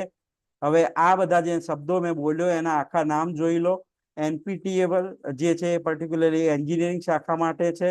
AICTE તો એનું શું છે, તમારી રીતે સેલ્ફ પેસ જે કોર્સ હોય અને ઇન્ટરનેશનલ કોર્સિસમાં કાઉન્ટ થશે, આખું નામ છે, બરાબર. બીજું છે UGC, તમને ખ્યાલ છે, યુનિવર્સિટી ગ્રાન્ટ કમિશન. CEC તો અંડર ગ્રેજ્યુએશન એજ્યુકેશન માટે છે. મેં અમુક વિદ્યાર્થીઓને જે મારે ક્લાસ એટેન્ડ કરે છે એમને ખ્યાલ છે કે તમે નેટની એક્ઝામ કરતા હોય તો CEC ચેનલ છે, વ્યાસ ચેનલ કરીને સેન્ટ્રલ ગવર્મેન્ટ તરફથી, જેમાં દરેક વિષયના શરૂઆતથી લઈ, મતલબ કે જે ધારો કે ઇંગ્લિશ વિષય છે તો એમાં એની શરૂઆતથી લઈ, ઇંગ્લિશ હિસ્ટ્રીની શરૂઆતથી લઈ પોસ્ટ મોડર્ન એજ સુધીની વાત કરવામાં આવેલી છે, બરાબર. NCERT છે તો એ ખ્યાલ છે કે સ્કૂલ એજ્યુકેશન રિલેટેડ છે. IGNO છે આપણા માટે મહત્વનું છે, જે પર્ટિક્યુલરલી હાલમાં ઓપન યુનિવર્સિટી છે અને મટીરિયલ તૈયાર કરવામાં રિસર્ચ પર વધારે ફોકસ આપે છે. મેનેજમેન્ટ સ્ટડીમાં IIMB છે, અને NITTR જે છે એ ટીચર ટ્રેનિંગ પ્રોગ્રામ છે. તમને જે મોટિવેશન આ બધું જે તમને લાગતું હશે કે કેટલું બધું યાદ રાખવાનું, પણ તમારી સામે એક વિદ્યાર્થીનું ઉદાહરણ છે, પમીર રોય કરીને, જેમને ફક્ત જે છે આ હિન્દુ પેપરમાં એમનો આર્ટિકલ છપાયેલો છે, અને 29 જુલાઈના રોજ 2019ના રોજ આર્ટિકલ છપાયો છે. હવે હિન્દુ જે છે મહત્વનું ઇન્ડિયાનું ઇંગ્લિશ પેપર છે, અને વિદેશોમાં પણ આ પેપર વંચાય છે. તો એમને ફક્ત જે છે નાની ઉંમરે, તમે જોઈ શકો છો કોલેજનો વિદ્યાર્થી છે, એમને 15 NPTEL કોર્સિસ IIT ફેકલ્ટીમાં કરી દીધા છે, પમીર રોય. તો આનાથી તમે એક પ્રકારનું જે છે મોટિવેશન લઈ શકો છો કે ભાઈ જો આ વિદ્યાર્થી કરી શકતો હોય તો આપણે પણ કરી શકીએ છીએ. અને આ 2019ની માહિતી છે, બરાબર. અત્યારે 2024 સુધી તમે આના વિશે સર્ચ કરશો તો એને એડવાન્સમાં બીજા ઘણા કોર્સ કરી દીધા હશે, અથવા તો અત્યારે ચાલુ પણ હશે. તો આ વસ્તુ જે છે તમારા માટે મહત્વની છે. બીજું છે, એક છે ઇન્ફ્લી સેટ જે છે એ બનાવવામાં આવ્યું છે સેન્ટર, જે UGC તરફથી જે છે ઇનિશિયેટિવ લેવામાં આવ્યું છે, અને એમાં તમને પુસ્તકાલયના જે નેટવર્ક છે, કેન્દ્ર છે, એટલે કે લાઇબ્રેરીની છે એ માહિતી તમને મળે છે, બરાબર. બીજું એક છે NDLI, એનું આખું નામ છે national digital library of India.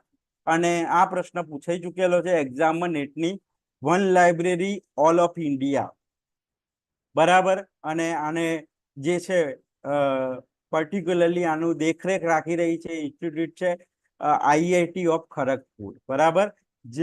જેમાં ઇન્ડિયામાં જેટલી પણ લાઇબ્રેરીઓ છે એ બધા જ પુસ્તકો ડિજિટલ સ્વરૂપે મળી રહે એના માટે IIT ખડગપુર છે એ મિનિસ્ટ્રી ઓફ એજ્યુકેશનની અંડર કામ કરી રહી છે, બરાબર. તમને જો અહીંયા સ્ટડી એટ હોમ તમારે બધા ઓપ્શન આપ્યા છે, science, humanities, literature, law and management, તમારે જે જોઈતું હોય એ વસ્તુ મળી રહેશે.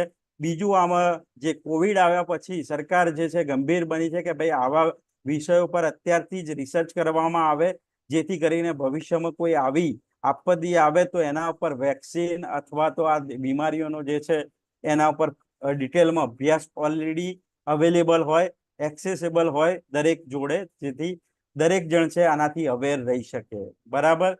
બીજું છે તમારે આગળના દિવસે શું થવાનું છે, પછી આગળ ટોપિક જે છે વીકનો શું હશે, વેબિનાર્સ અથવા તો કોઈ જે છે ટોક એરેન્જ કરવામાં આવી હશે તો એ પણ તમને અહીંયા ડિટેલ મળી રહેશે.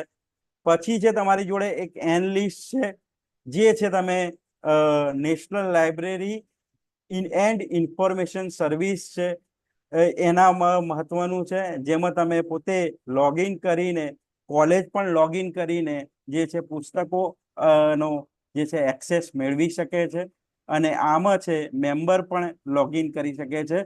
બરાબર. અને આ જે છે એ પણ જે છે એજ્યુકેશન મિનિસ્ટ્રીની અંડર કામ કરી રહ્યું છે. બરાબર. હવે તમારી જોડે જે મહત્વનું જે છે બાકી રહી જાય છે એ છે NADA, જેનું નામ છે નેશનલ એકેડેમિક ડિપોઝિટરી. પ્રશ્ન પૂછાયેલો છે. અને academic awards into student locker, તો તમને કોઈ એવોર્ડ મળે છે, જેમ કે ગોલ્ડ મેડલ છે, પછી બીજા કોઈ એવોર્ડ હોય, જેમ કે આપણે પાટણ યુનિવર્સિટીનો એક વિદ્યાર્થી છે, એને કોવિડ દરમિયાન જે ક્વિઝ લેવાઈ હતી, ઓનલાઈન ક્વિઝ આવતી હતી, તો એને લગભગ 1000 જેટલી ક્વિઝ છે એટેમ્પ કરી હતી. તો એ સમયના મુખ્યમંત્રી જે છે વિજય રૂપાણી અને વડાપ્રધાન મોદીએ છે એમના તરફથી ઇનામ આપવામાં આવ્યું હતું, પુરસ્કાર આપવામાં આવ્યો હતો. તો આ બધી જે છે માહિતી છે એ એકેડેમિક એવોર્ડ જે કહેવાય એ સ્ટુડન્ટના લોકરમાં આવી જશે. એને NAD છે શોર્ટમાં કહે છે. ડિજી લોકર વિશે દરેક વિદ્યાર્થી જાણતો હશે. મેં આગળ વાત કરી એ પ્રમાણે 2019 થી સેન્ટ્રલ અને CBSE સ્કૂલ છે એ માર્કશીટ છે એ ડિજી લોકરમાં અપડેટ કરી દે છે. ગુજરાત ગવર્મેન્ટ પણ હવે એ દિશામાં કામ કરી રહી છે. અને ABCID છે એમાં તમારે જે છે બધા જ ડોક્યુમેન્ટ, એટલે કે જે 10મા 12માની માર્કશીટ છે, કોલેજના રિઝલ્ટ છે, એ બધા આમાં તમારે ડિજી લોકરમાં જોવા મળશે. શોધ સિંધુ છે એ મહત્વનું છે હાયર એજ્યુકેશનમાં, જેમાં રિસર્ચ ઉપર જે છે એ તમારે કોઈ સર્ચ કરવું હોય ટોપિક, એના ઉપર કરી શકો છો. આમાં પણ તમારે એક ID ક્રિએટ કરવાનું હોય છે, જેથી કરીને તમે એના મેમ્બર બની શકો. રિસર્ચ સ્કોલર માટે અથવા તો PhD સ્કોલર માટે શોધ ગંગોત્રી મહત્વની છે. શોધ ગંગા છે એ પણ મહત્વનું છે. તો તમને એવા પ્રશ્નો પૂછાયેલા છે કે શોધ ગંગોત્રીનું શું કામ છે, પછી શોધ ગંગા છે તો એના પર શું શું અવેલેબલ હશે. તો આવા પ્રશ્નો પૂછાયેલા છે. જનરલી શોધ ગંગોત્રી અને શોધ ગંગા ઉપર જેટલા પણ રિસર્ચ પેપર છે વિદ્યાર્થી જે છે અપલોડ કરે છે એ તમને અહીંયા જોવા મળશે. એને ડાઉનલોડ પણ કરી શકો છો. સરકારે એવો નિયમ કર્યો છે કે 2016 પછી UGC એ નિયમ કરેલો છે કે 2016 પછીના જે થીસીસ છે એ થીસીસ, PhD ના થીસીસ અને MPhil ના ડિઝર્ટેશન છે, ફરજિયાત આના ઉપર યુનિવર્સિટી છે એ અપલોડ કરે, જેથી કરીને કોઈ આગળ એ વિષયમાં રિસર્ચ કરતું હોય તો એ જે છે એ વિશે માહિતી મેળવી શકે. પછી છે અત્યારે એક બીજું છે વર્ચ્યુઅલ લેબ ઉપર ફોકસ છે, જેનું કારણ મેં તમને આગળ કીધું એ પ્રમાણે કે એક દરેક માટે જે છે એક ભારત જેવા વિશાળ દેશમાં ઘણી વખતે શું છે કે સાયન્સમાં સંખ્યા વધારે હોય છે, તો દરેક માટે અલગથી એક સાધન અવેલેબલ કરી શકાતું નથી. જેમ કે ઘણા સાધનો લાઈફ સાયન્સ અથવા તો એવા વિષયો છે જેમાં કરોડો રૂપિયાની કિંમતમાં સાધનો આવતા હોય, ત્યારે દરેક માટે એ છે એ અલગથી એક્સપેરિમેન્ટ કરી ના શકે. તો એના માટે વર્ચ્યુઅલ લેબની સ્થાપના કરવામાં આવી છે, જે ICT એજ્યુકેશન થ્રુ ICT, એટલે કે આપણે જે ટોપિક ભણી રહ્યા છે એના મિશન ઉપર આ કામ કરી રહેલું છે. બરાબર. જેમાં તમારે જે પ્રયોગો હોય અથવા તો લેબ કે કંઈ આવતું હોય તો એના પર તમે ફોકસ કરી શકો છો. સ્વયંપ્રભા છે એ પણ તમને પૂછાયેલું છે કે કેટલી ચેનલ આવે છે, તો 32 DTH ચેનલ આવે છે. સ્વયંપ્રભા જે છે એ ગવર્મેન્ટ દ્વારા લોન્ચ કરવામાં આવ્યું છે. અને તમે જે DDની નેશનલની ડીશ TV હોય તો આ બધી ચેનલો છે, આમાં તમને ટાઈમ ટેબલ વાઇઝ કયા વિષય, સોમવારે શું ભણાવવામાં આવશે, મંગળવારે શું હશે, એક આખું મહિનાનું ટાઈમ ટેબલ આપી દીધેલું હશે. અને વિષય વાઇઝ છે કયા સમયે કેટલા ટાઈમે જે છે એ કોણ ભણાવશે, એ બધી જ માહિતી એડવાન્સમાં આપેલી હોય. તો એ પણ જે છે તમે સ્વયં પોતાની રીતે જે છે એ પોતાને જે છે શિક્ષિત બનાવી શકો છો. GIN પ્રોગ્રામ છે, જેનું આખું નામ છે global initiative of academic network. બરાબર. આ પણ જે છે એ મિનિસ્ટ્રી ઓફ એજ્યુકેશનના અંડર કામ કરી રહ્યું છે. આમાં શું છે, તમારે કોર્સ છે એનું રજીસ્ટ્રેશન કરવાનું હોય છે. સાથે સાથે આમાં થોડી તમારે જે છે કોર્સ છે એ પ્રમાણે ફી પણ ભરવાની હોય છે. આમાં પણ એ જ પ્રોસેસ છે. કોર્સ છે એના વિડીયો ટ્યુટોરિયલ છે મળી રહેશે, મટીરિયલ છે મળી રહેશે, એક્ઝામ એટેમ્પ કરવાની છે, તમે ડાયરેક્ટલી ટીચર જોડે છે વાત કરી શકો છો. તો એ વસ્તુ છે. સાક્ષાત આગળ વાત કરી એ છે. તો એ જે છે સાક્ષાત જે છે એ રિપોઝિટરી આખું જે છે એમાં તમારે પર્ટિક્યુલરલી શું છે, એ પણ મિનિસ્ટ્રી ઓફ એજ્યુકેશન નીચે કામ કરી રહી છે. તો આ રીતે તમારે સર્ચ કરવાનું છે. આ બધા જે ફોટા અથવા તો જે પીપીટી બતાવવાનો મતલબ જ શું છે કે તમે આ રીતે સર્ચ કરશો તો આ પ્રકારની વેબસાઇટ આવશે અને એના આધારે તમને ખબર પડશે. તો તમે આ પ્રેક્ટિકલ કરેલું હશે પોતાની રીતે. જો આ રીતે મટીરિયલ યાદ રાખવા જશો કે ઈ યંત્ર એટલે શું, તો યાદ નહીં રહે. પણ દિવસમાં જ્યારે તમે કંટાળી બેઠા હોય તો મોબાઈલમાં આ વસ્તુ સર્ચ કરો. યુટ્યુબ પર અત્યારે શું છે, તમે કોઈ પણ વસ્તુ સર્ચ કરશો તો તમને એ જે છે વિઝ્યુઅલ જે છે એ પણ બતાવશે, સાથે સાથે બોલીને પણ સમજાવશે. તો એ વસ્તુ છે આ રીતે તમે કરી શકો છો. બરાબર. વાઈફાઈ કનેક્ટ જે છે કેમ્પસ કનેક્ટ છે એ અત્યારે શું છે દરેક યુનિવર્સિટીમાં વાઈફાઈ ફ્રી આપવામાં આવ્યા છે, જેનો એક્સેસ છે સ્ટુડન્ટ કરી શકે. પછી છે તમારી જોડે ઈ આચાર્ય છે. પછી છે તમારી જોડે બીજું છે ઈ કલ્પ છે, જેમાં digital learning environment for design India જે છે એ એપ્લિકેશન પણ આપવામાં આવી છે, જેનાથી એપ્લિકેશનના માધ્યમથી તમે ભણી શકો. સ્વયં છે, સ્વયં પ્રભા છે, એની પણ એપ્લિકેશન છે, એન્ડ્રોઈડ અને iOS પ્લેટફોર્મ પર અવેલેબલ છે. બરાબર. તો આ બધી જે વસ્તુઓ છે, આગળ ઈ વિદ્વાન છે, ફૂસ છે, પછી સ્પોકન ટ્યુટોરિયલ છે, પછી તમારી જોડે જે છે ઓપન સોર્સ કોર્સવેર એનિમેશન રિપોઝિટરી છે. આ બધી જ વસ્તુઓ બાદલ છે, જે આવા પ્રશ્નો તમને પૂછાયેલા છે. તો આ બધા તમારે સર્ચ કરવાના છે. સર્ચ કરીને એના પરથી શરૂઆતની 2-3 લાઈન, એનો મુખ્ય ઉદ્દેશ શું છે, ક્યારે લોન્ચ કરવામાં આવ્યું, કઈ મિનિસ્ટ્રીની અંડર આવે છે, અને સપોઝ કે એમાં પર્ટિક્યુલરલી કોઈ ફી કે એવી રાખી હોય અથવા કોઈ નંબર જે છે ન્યુમરિક માહિતી આપી હોય તો એ માહિતી છે તમારે યાદ રાખવાની છે. બરાબર. આ બધી વેબસાઇટ ગવર્મેન્ટની વેબસાઇટ છે, એ તમે સર્ચ કરો. ઈ આધાર છે, ડિજીલોકર છે, ઈ સિગ્નેચર છે, Bharat net, common service centre, data.government.in, digital India, e courts, e district, e Sampark, e Taal, Jan Dhan Yojana, mobile Seva, my government, online passport application, online voter registration. તો આ તમે સર્ચ કરતા હશો તો તમને એની સાથે સાથે એક સર્ચ કરતા હશો તો નીચે ફ્લેશ અમુક માહિતી થતી હશે, જેમાં બીજી વેબસાઇટ ગવર્મેન્ટે લગતી હશે એ મળશે. તો તમારી યુનિવર્સિટીની વેબસાઇટ છે, સર્ચ કરતા હશો તો તમે નીચે ઘણા ઓપ્શન જોયા હશે, પણ એને ક્યારેક ક્લિક કરીને સમજવાનો પ્રયત્ન નહીં કર્યો હોય તો નેટમાં અને જીસેટમાં શું છે, તમારી જે છે સ્કિલ જે છે ઓબ્ઝર્વ કરવાની, એ સ્કિલ ઉપર વધારે ફોકસ આપવામાં આવે છે. તમારા રોજિંદા જીવનમાં તમારી આસપાસ ઘણી બધી ઘટનાઓ છે બની રહી છે, તો એનો તમને ખ્યાલ નથી. એટલે તમને એવું લાગે છે કે ભાઈ આ બધી વસ્તુઓ મેં પહેલી વખત સાંભળી છે કે ભાઈ ઈ શોધ, શોધ ગંગા, શોધ સિંધુ, શોધ ગંગોત્રી, આવું તો મેં ક્યારે નામ સાંભળ્યું નથી. પણ આ બધું જે છે એજ્યુકેશન વેબસાઇટ છે અથવા તો મિનિસ્ટ્રી ઓફ એજ્યુકેશન સર્ચ કરશો તો એની નીચે ગવર્મેન્ટના બધા જ જે છે ઇનિશિયેટિવ અથવા તો વેબસાઇટના ડોમેન છે, એ ડોમેન યુઆરએલ સાથે આપેલા હશે, તો ફક્ત ક્લિક કરવાનું રહેશે. બરાબર. તો એક તો પહેલા હું જે તક આપવામાં આવી છે એના બદલ હું જે છે ગાંધી કોલેજનો આભાર માનું છું. જે કોઓર્ડિનેટર છે સાહેબ શ્રી આકાશ સર, વિષ્ણુ સર અને સોની સાહેબ, એમનો પણ હું દિલથી આભાર માનું છું કે જેમને મને તક આપી, જેથી કરીને મારો એક્સપિરિયન્સ છે હું તમારી સાથે શેર કરી શકું.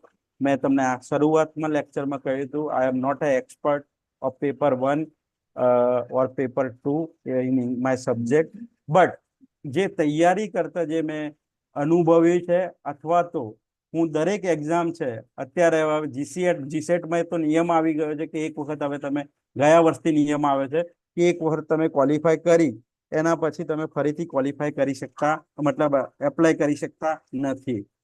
નેટમાં એવો કોઈ નિયમ નથી. એટલે હું દરેક એક્ઝામ છે, નેટની, જીસેટની, ગેટની એક્ઝામ પોતે જે છે આપું છું. એના કારણે જે પેપર પેટર્ન છે અને જે કઈ રીતે તૈયારી કરવી વિદ્યાર્થીને એ દિશામાં એક સલાહ સૂચન આપી શકું છું. મહેનત અંતે વિદ્યાર્થીને એટલે કે તમારે જ કરવાની છે, પણ સ્માર્ટ વર્ક કરો, હાર્ડ વર્ક નહીં. સ્માર્ટ વર્ક કરશો તો એ તમારા માટે ઉપયોગી બનશે. અને જો ફક્ત દિવસના તમે 6 થી 8 કલાકની મહેનત કરશો તો 3 મહિના ઇનફ છે નેટની એક્ઝામ ક્રેક કરવા માટે.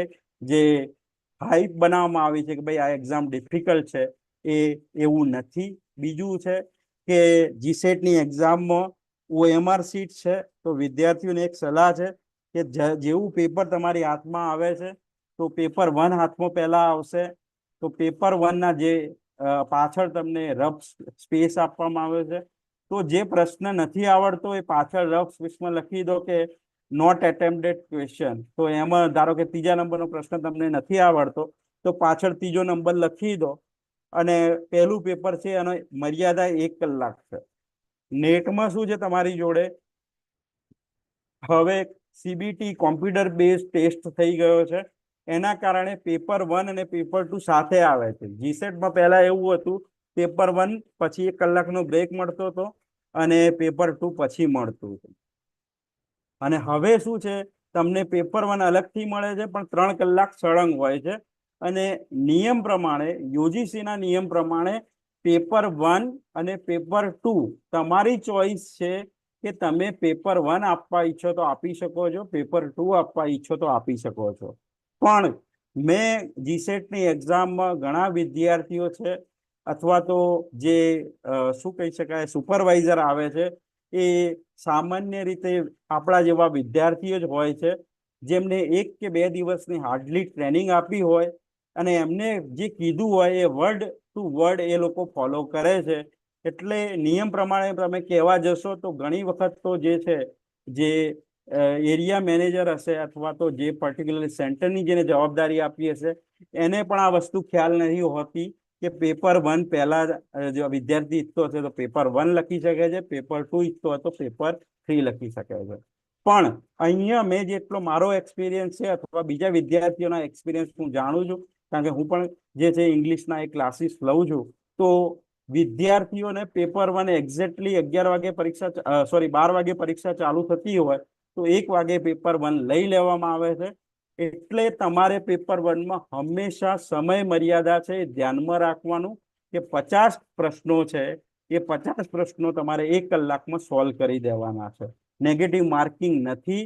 એટલે જે ના આવડતું હોય એમાં તુક્કો પણ લગાવો અથવા તો મેં તમને કીધું એ પ્રમાણે કરો કે ડેટા ઇન્ટરપ્રિટેશનના 5 પ્રશ્નો નથી આવડતા, બી કે સી સિલેક્ટ કરો અને આગળ જવા દો. અથવા તો તમને એવું લાગતું હોય કે હું આ પ્રશ્ન પાછળથી સોલ્વ કરી શકું છું તો પાછળ નોટ એટેમ્પ્ટેડ ક્વેશ્ચનનું એક લિસ્ટ લખી દો.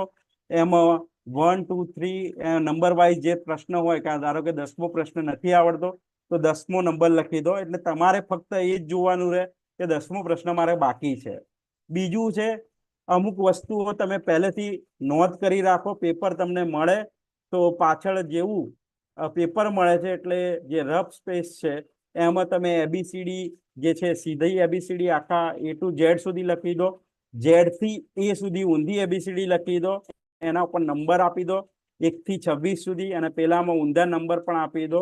પછી કેલેન્ડરની ટ્રીક છે એ એમાં તમારે મહિનાના કોડ ને એવું જાણવા માટે જે ટ્રીક છે એ તમારે ડાયરેક્ટ છે એ યાદ રાખી અને જેવું પેપર આવે એના પાછળ ટ્રીક લખી દો. પછી તમે છે બીજી વસ્તુ છે કે જે ઘણી વખતે ત્રિકોણ આપ્યું હોય એની અંદર ત્રિકોણ આપ્યા હોય ઘણા બધા કે કેટલા ત્રિકોણ બને છે, તો એની પણ ટ્રીક યુટ્યુબ પર છે, અવેલેબલ છે. તો આ બધી ટ્રીકો જે છે તરત જ રફ સ્પેસમાં નોંધ કરી લો, જેથી કરીને આગળ જે છે તમારો સમય બચી શકે. અને સુપરવાઇઝર જોડે કોઈ પણ દલીલ કરવામાં તમારો સમય બગાડતા નહીં.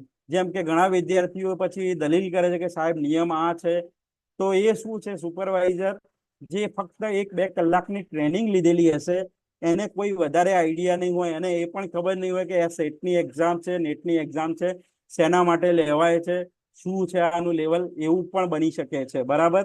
તો તમારે જે કહે છે પેપર 1 આટલા સમયમાં પૂરું કરી દેવાનું કે એટલા સમયમાં પૂરું કરી દો. પેપર વનમાં મહત્તમ સમય છે જે મહત્તમ વિદ્યાર્થીઓનો સમય ઘટે છે, મતલબ કે બધા વિદ્યાર્થીઓની કમ્પ્લેન છે કે પેપર વન પૂરું થયું નથી. નેટમાં આ વસ્તુ નથી, કારણ કે ડાયરેક્ટ તમારે શું છે, કોમ્પ્યુટર છે એમાં ટીક કરવાનું છે. અને નેટમાં બીજો એક પ્લસ પોઈન્ટ છે કે તમે જે કમ્પ્યુટર જે છે ક્લિક કરો છો એમાં પ્રશ્ન જે છે તમને ખોટો લાગે છે, કે તમને એવું લાગે છે થોડા સમય પછી તમને એવું લાગે છે કે આ જવાબ નહીં, આ જવાબ સાચો આવતો હતો, તો એને એડિટ કરી શકશો. જીસેટમાં એ વસ્તુ નથી. એટલે એક રીતે પેપર વન જે છે જીસેટ નું ડિફિકલ્ટ બની જાય છે. પેપર ટુ છે એ તમારી વિષય પર કેવી કમાન્ડ છે એના આધારે તમે કહી શકો કે એમનો સમય છે ખૂટે છે કે નથી ખૂટતો. પણ મહત્તમ વિદ્યાર્થીઓની જીસેટમાં સમસ્યા આ હોય છે કે પેપર પૂરું થઈ શક્યું નથી. તો આ બધી ટ્રીક છે એ જે છે રફ સ્પેસમાં ઓલરેડી લખી રાખો, જેથી તમારો મહત્તમ સમય બચી શકે. જે પ્રશ્ન નથી આવડતો, ધારો કે ડેટા ઇન્ટરપ્રેશન નથી આવડતો, તો એને છોડી દો અને છેલ્લે જે સમય બચે છે એમાં નથી આવડતો છતાં પણ એને એટેમ્પ કરો. અને એટેમ્પ કરો છો તો તમે એક લોજિક લગાવો કે કયા બે આન્સર ના આવી શકે. બે જે ઓપ્શન હશે એમાંથી ચારમાંથી બે આન્સર છે એવા હશે કે જેને કોઈ લેવા દેવા નહીં હોય. બે આન્સરમાંથી વિચારો કે કયો આન્સર છે એ આવી શકે, તો એમાં તમે જે છે લોજિક અથવા તો પોતાની ધારણા પ્રમાણે ગેસ કરીને એ માર્ક કરી અને ટીક કરી દો. નેગેટિવ માર્કિંગ કોઈ પણ નથી એક્ઝામમાં. એટલે જો સાચો બની જાય છે પ્રશ્ન તો તમારું નસીબ છે, અને ખોટો બની જાય છે તો આપણે ક્યાંય એમાં પસ્તાવાનો વારો કરવાનો નથી, કારણ કે આપણને પ્રશ્ન આવડતો જ નથી. બરાબર. અને એવું પણ બની શકે છે કે સામે બે પ્રશ્નો ખોટા પડે હોય તો સામે 3-4 પ્રશ્નો છે એ તમે કહી શકો કે ખાલી તર્ક કરવામાં અથવા ધારણા કરવામાં સાચા પડી જાય. એટલે એક બેલેન્સ એ થતું જાય છે. મેં તમને કીધું એ પ્રમાણે 110 થી 120 માર્ક છે દરેક વિદ્યાર્થી કોઈ પણ તૈયારી કર્યા વગર છે જશે તો પણ એ લાવશે. માર્ક જે છે એનો ડિફરન્સ જે છે 30, એટલે કે 15 પ્રશ્નોનો ડિફરન્સ છે એ નેટ કે જીસેટ ક્વોલિફાય થવામાં હોતો હોય છે. તો તમારે મહેનત કરવાની છે 15 થી 20 પ્રશ્નો માટે. અને ઓલરેડી તમે એક સ્ટેજ આગળ છો બીજા વિદ્યાર્થીઓથી. એનું કારણ છે કે તમે આ જે ઇનિશિયેટિવ લેવામાં આવ્યું છે ગાંધી કોલેજ દ્વારા, એના ઉપર તમે છે ક્લાસ એટેન્ડ કરી રહ્યા છો. જે બીજા વિદ્યાર્થીઓ કમ્પેરમાં પાછળ છે એની કમ્પેરમાં તમે આગળ છો.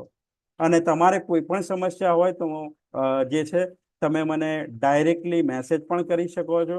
મારી પણ એક યુટ્યુબ ચેનલ છે હેલો સાહિત્ય, જેમાં હું પેપર 1 સાથે સાથે મારું ફોકસ છે જનરલી ઇંગ્લિશ પેપર 2 પર હોય છે. તો એમાં પણ તમારે કોઈ પ્રશ્ન હોય તો એમાં કરી શકો છો.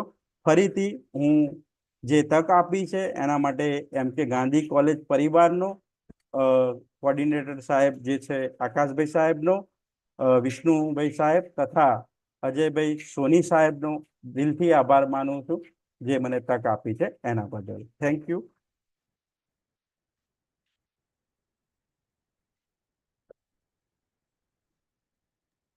સોની સર મ્યુટ છો તમે. હેલો, અવાજ આવે છે? હા, જી આવી રહ્યો છે સર. પ્રકાશ સર? જી સર. સરસ,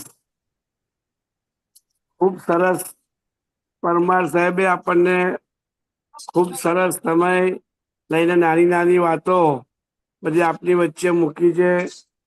એમના અનુભવનો નિચોડ છે.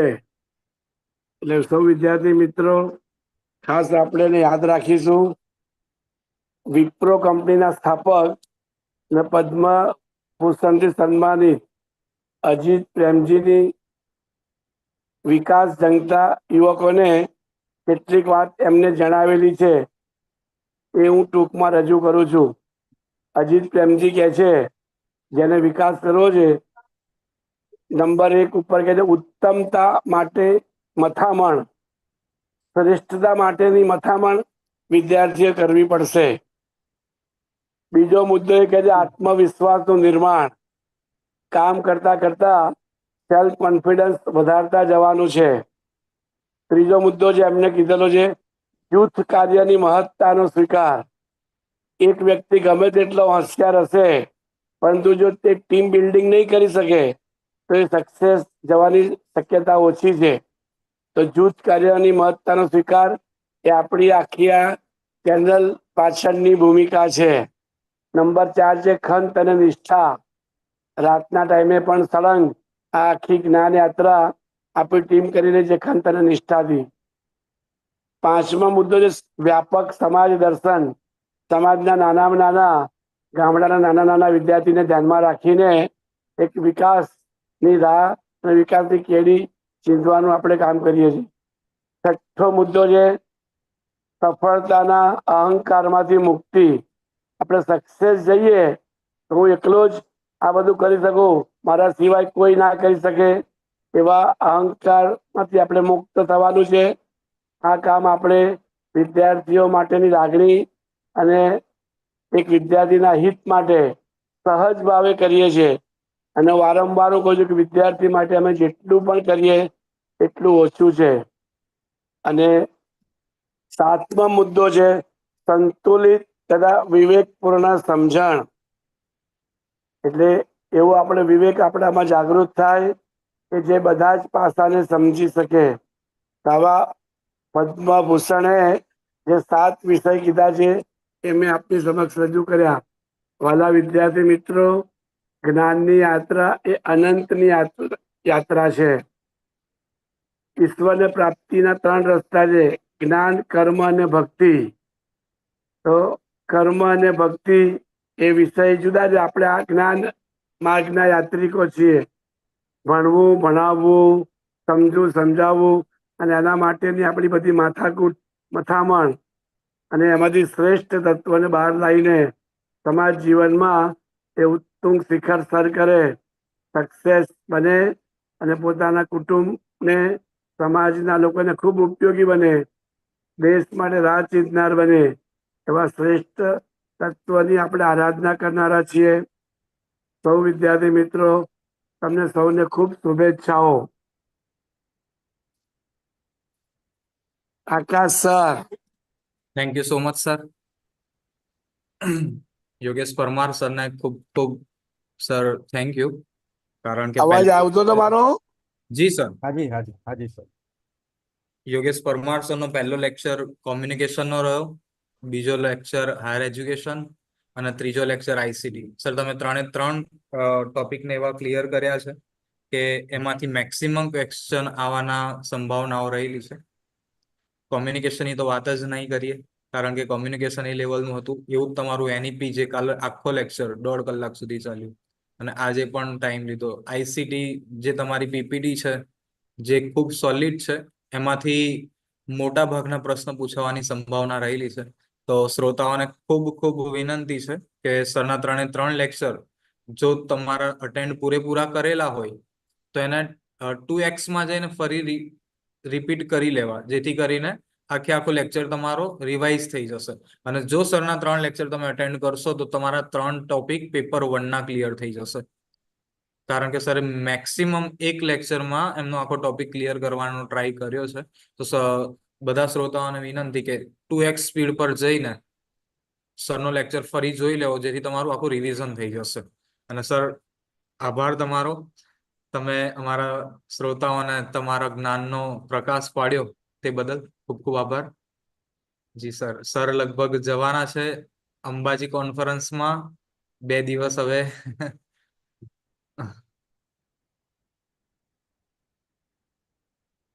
જી thank you sir, thank you so much. Okay. And હું છે આ મટીરિયલ જીપીએસસી ની પણ સર તૈયારી કરવી છે યોગેશભાઈ. હા ચોક્કસ કરાવીશું સર. એટલે શું છે કે આ તો હવે એક પ્લેટફોર્મ મળી ગયું છે અને કોરોના કાળે જેમ અનેક તકલીફો આપી એમાંથી એક રસ્તો બતાવ્યો છે. હા, એક પોઝિટિવ આઉટકમ છે આ જે છે ડિસ્ટન્સ લર્નિંગ છે એ જોવા મળ્યું છે. એ મહત્વનું પરિબળ બની ગયું છે આપણા માટે. નહીં તો શક્ય નથી કે પાટણનો જે છે વિદ્યાર્થી ગોધરાના વિદ્યાર્થીઓ સાથે ચર્ચા કરી રહ્યો હોય. સાચી વાત સર. પણ યોગેશભાઈને રિક્વેસ્ટ કે અહીંયા અમારે પાસે મહાકાળી પાવાગઢમાં બિરાજમાન છે મધ્ય ગુજરાતના. એટલે નવરાત્રીમાં તો દરેક ગરબા છે, માં પાવા તે ગઢથી ઉતર્યા. તો તમને હા, જી. નિમંત્રણ છે કે તમે અહીંયા આવો અને ચોક્કસ 546 વર્ષ પછી મહાકાળી ના મંદિર ઉપર ધજા ફરકાઈ છે મોદી સાહેબે,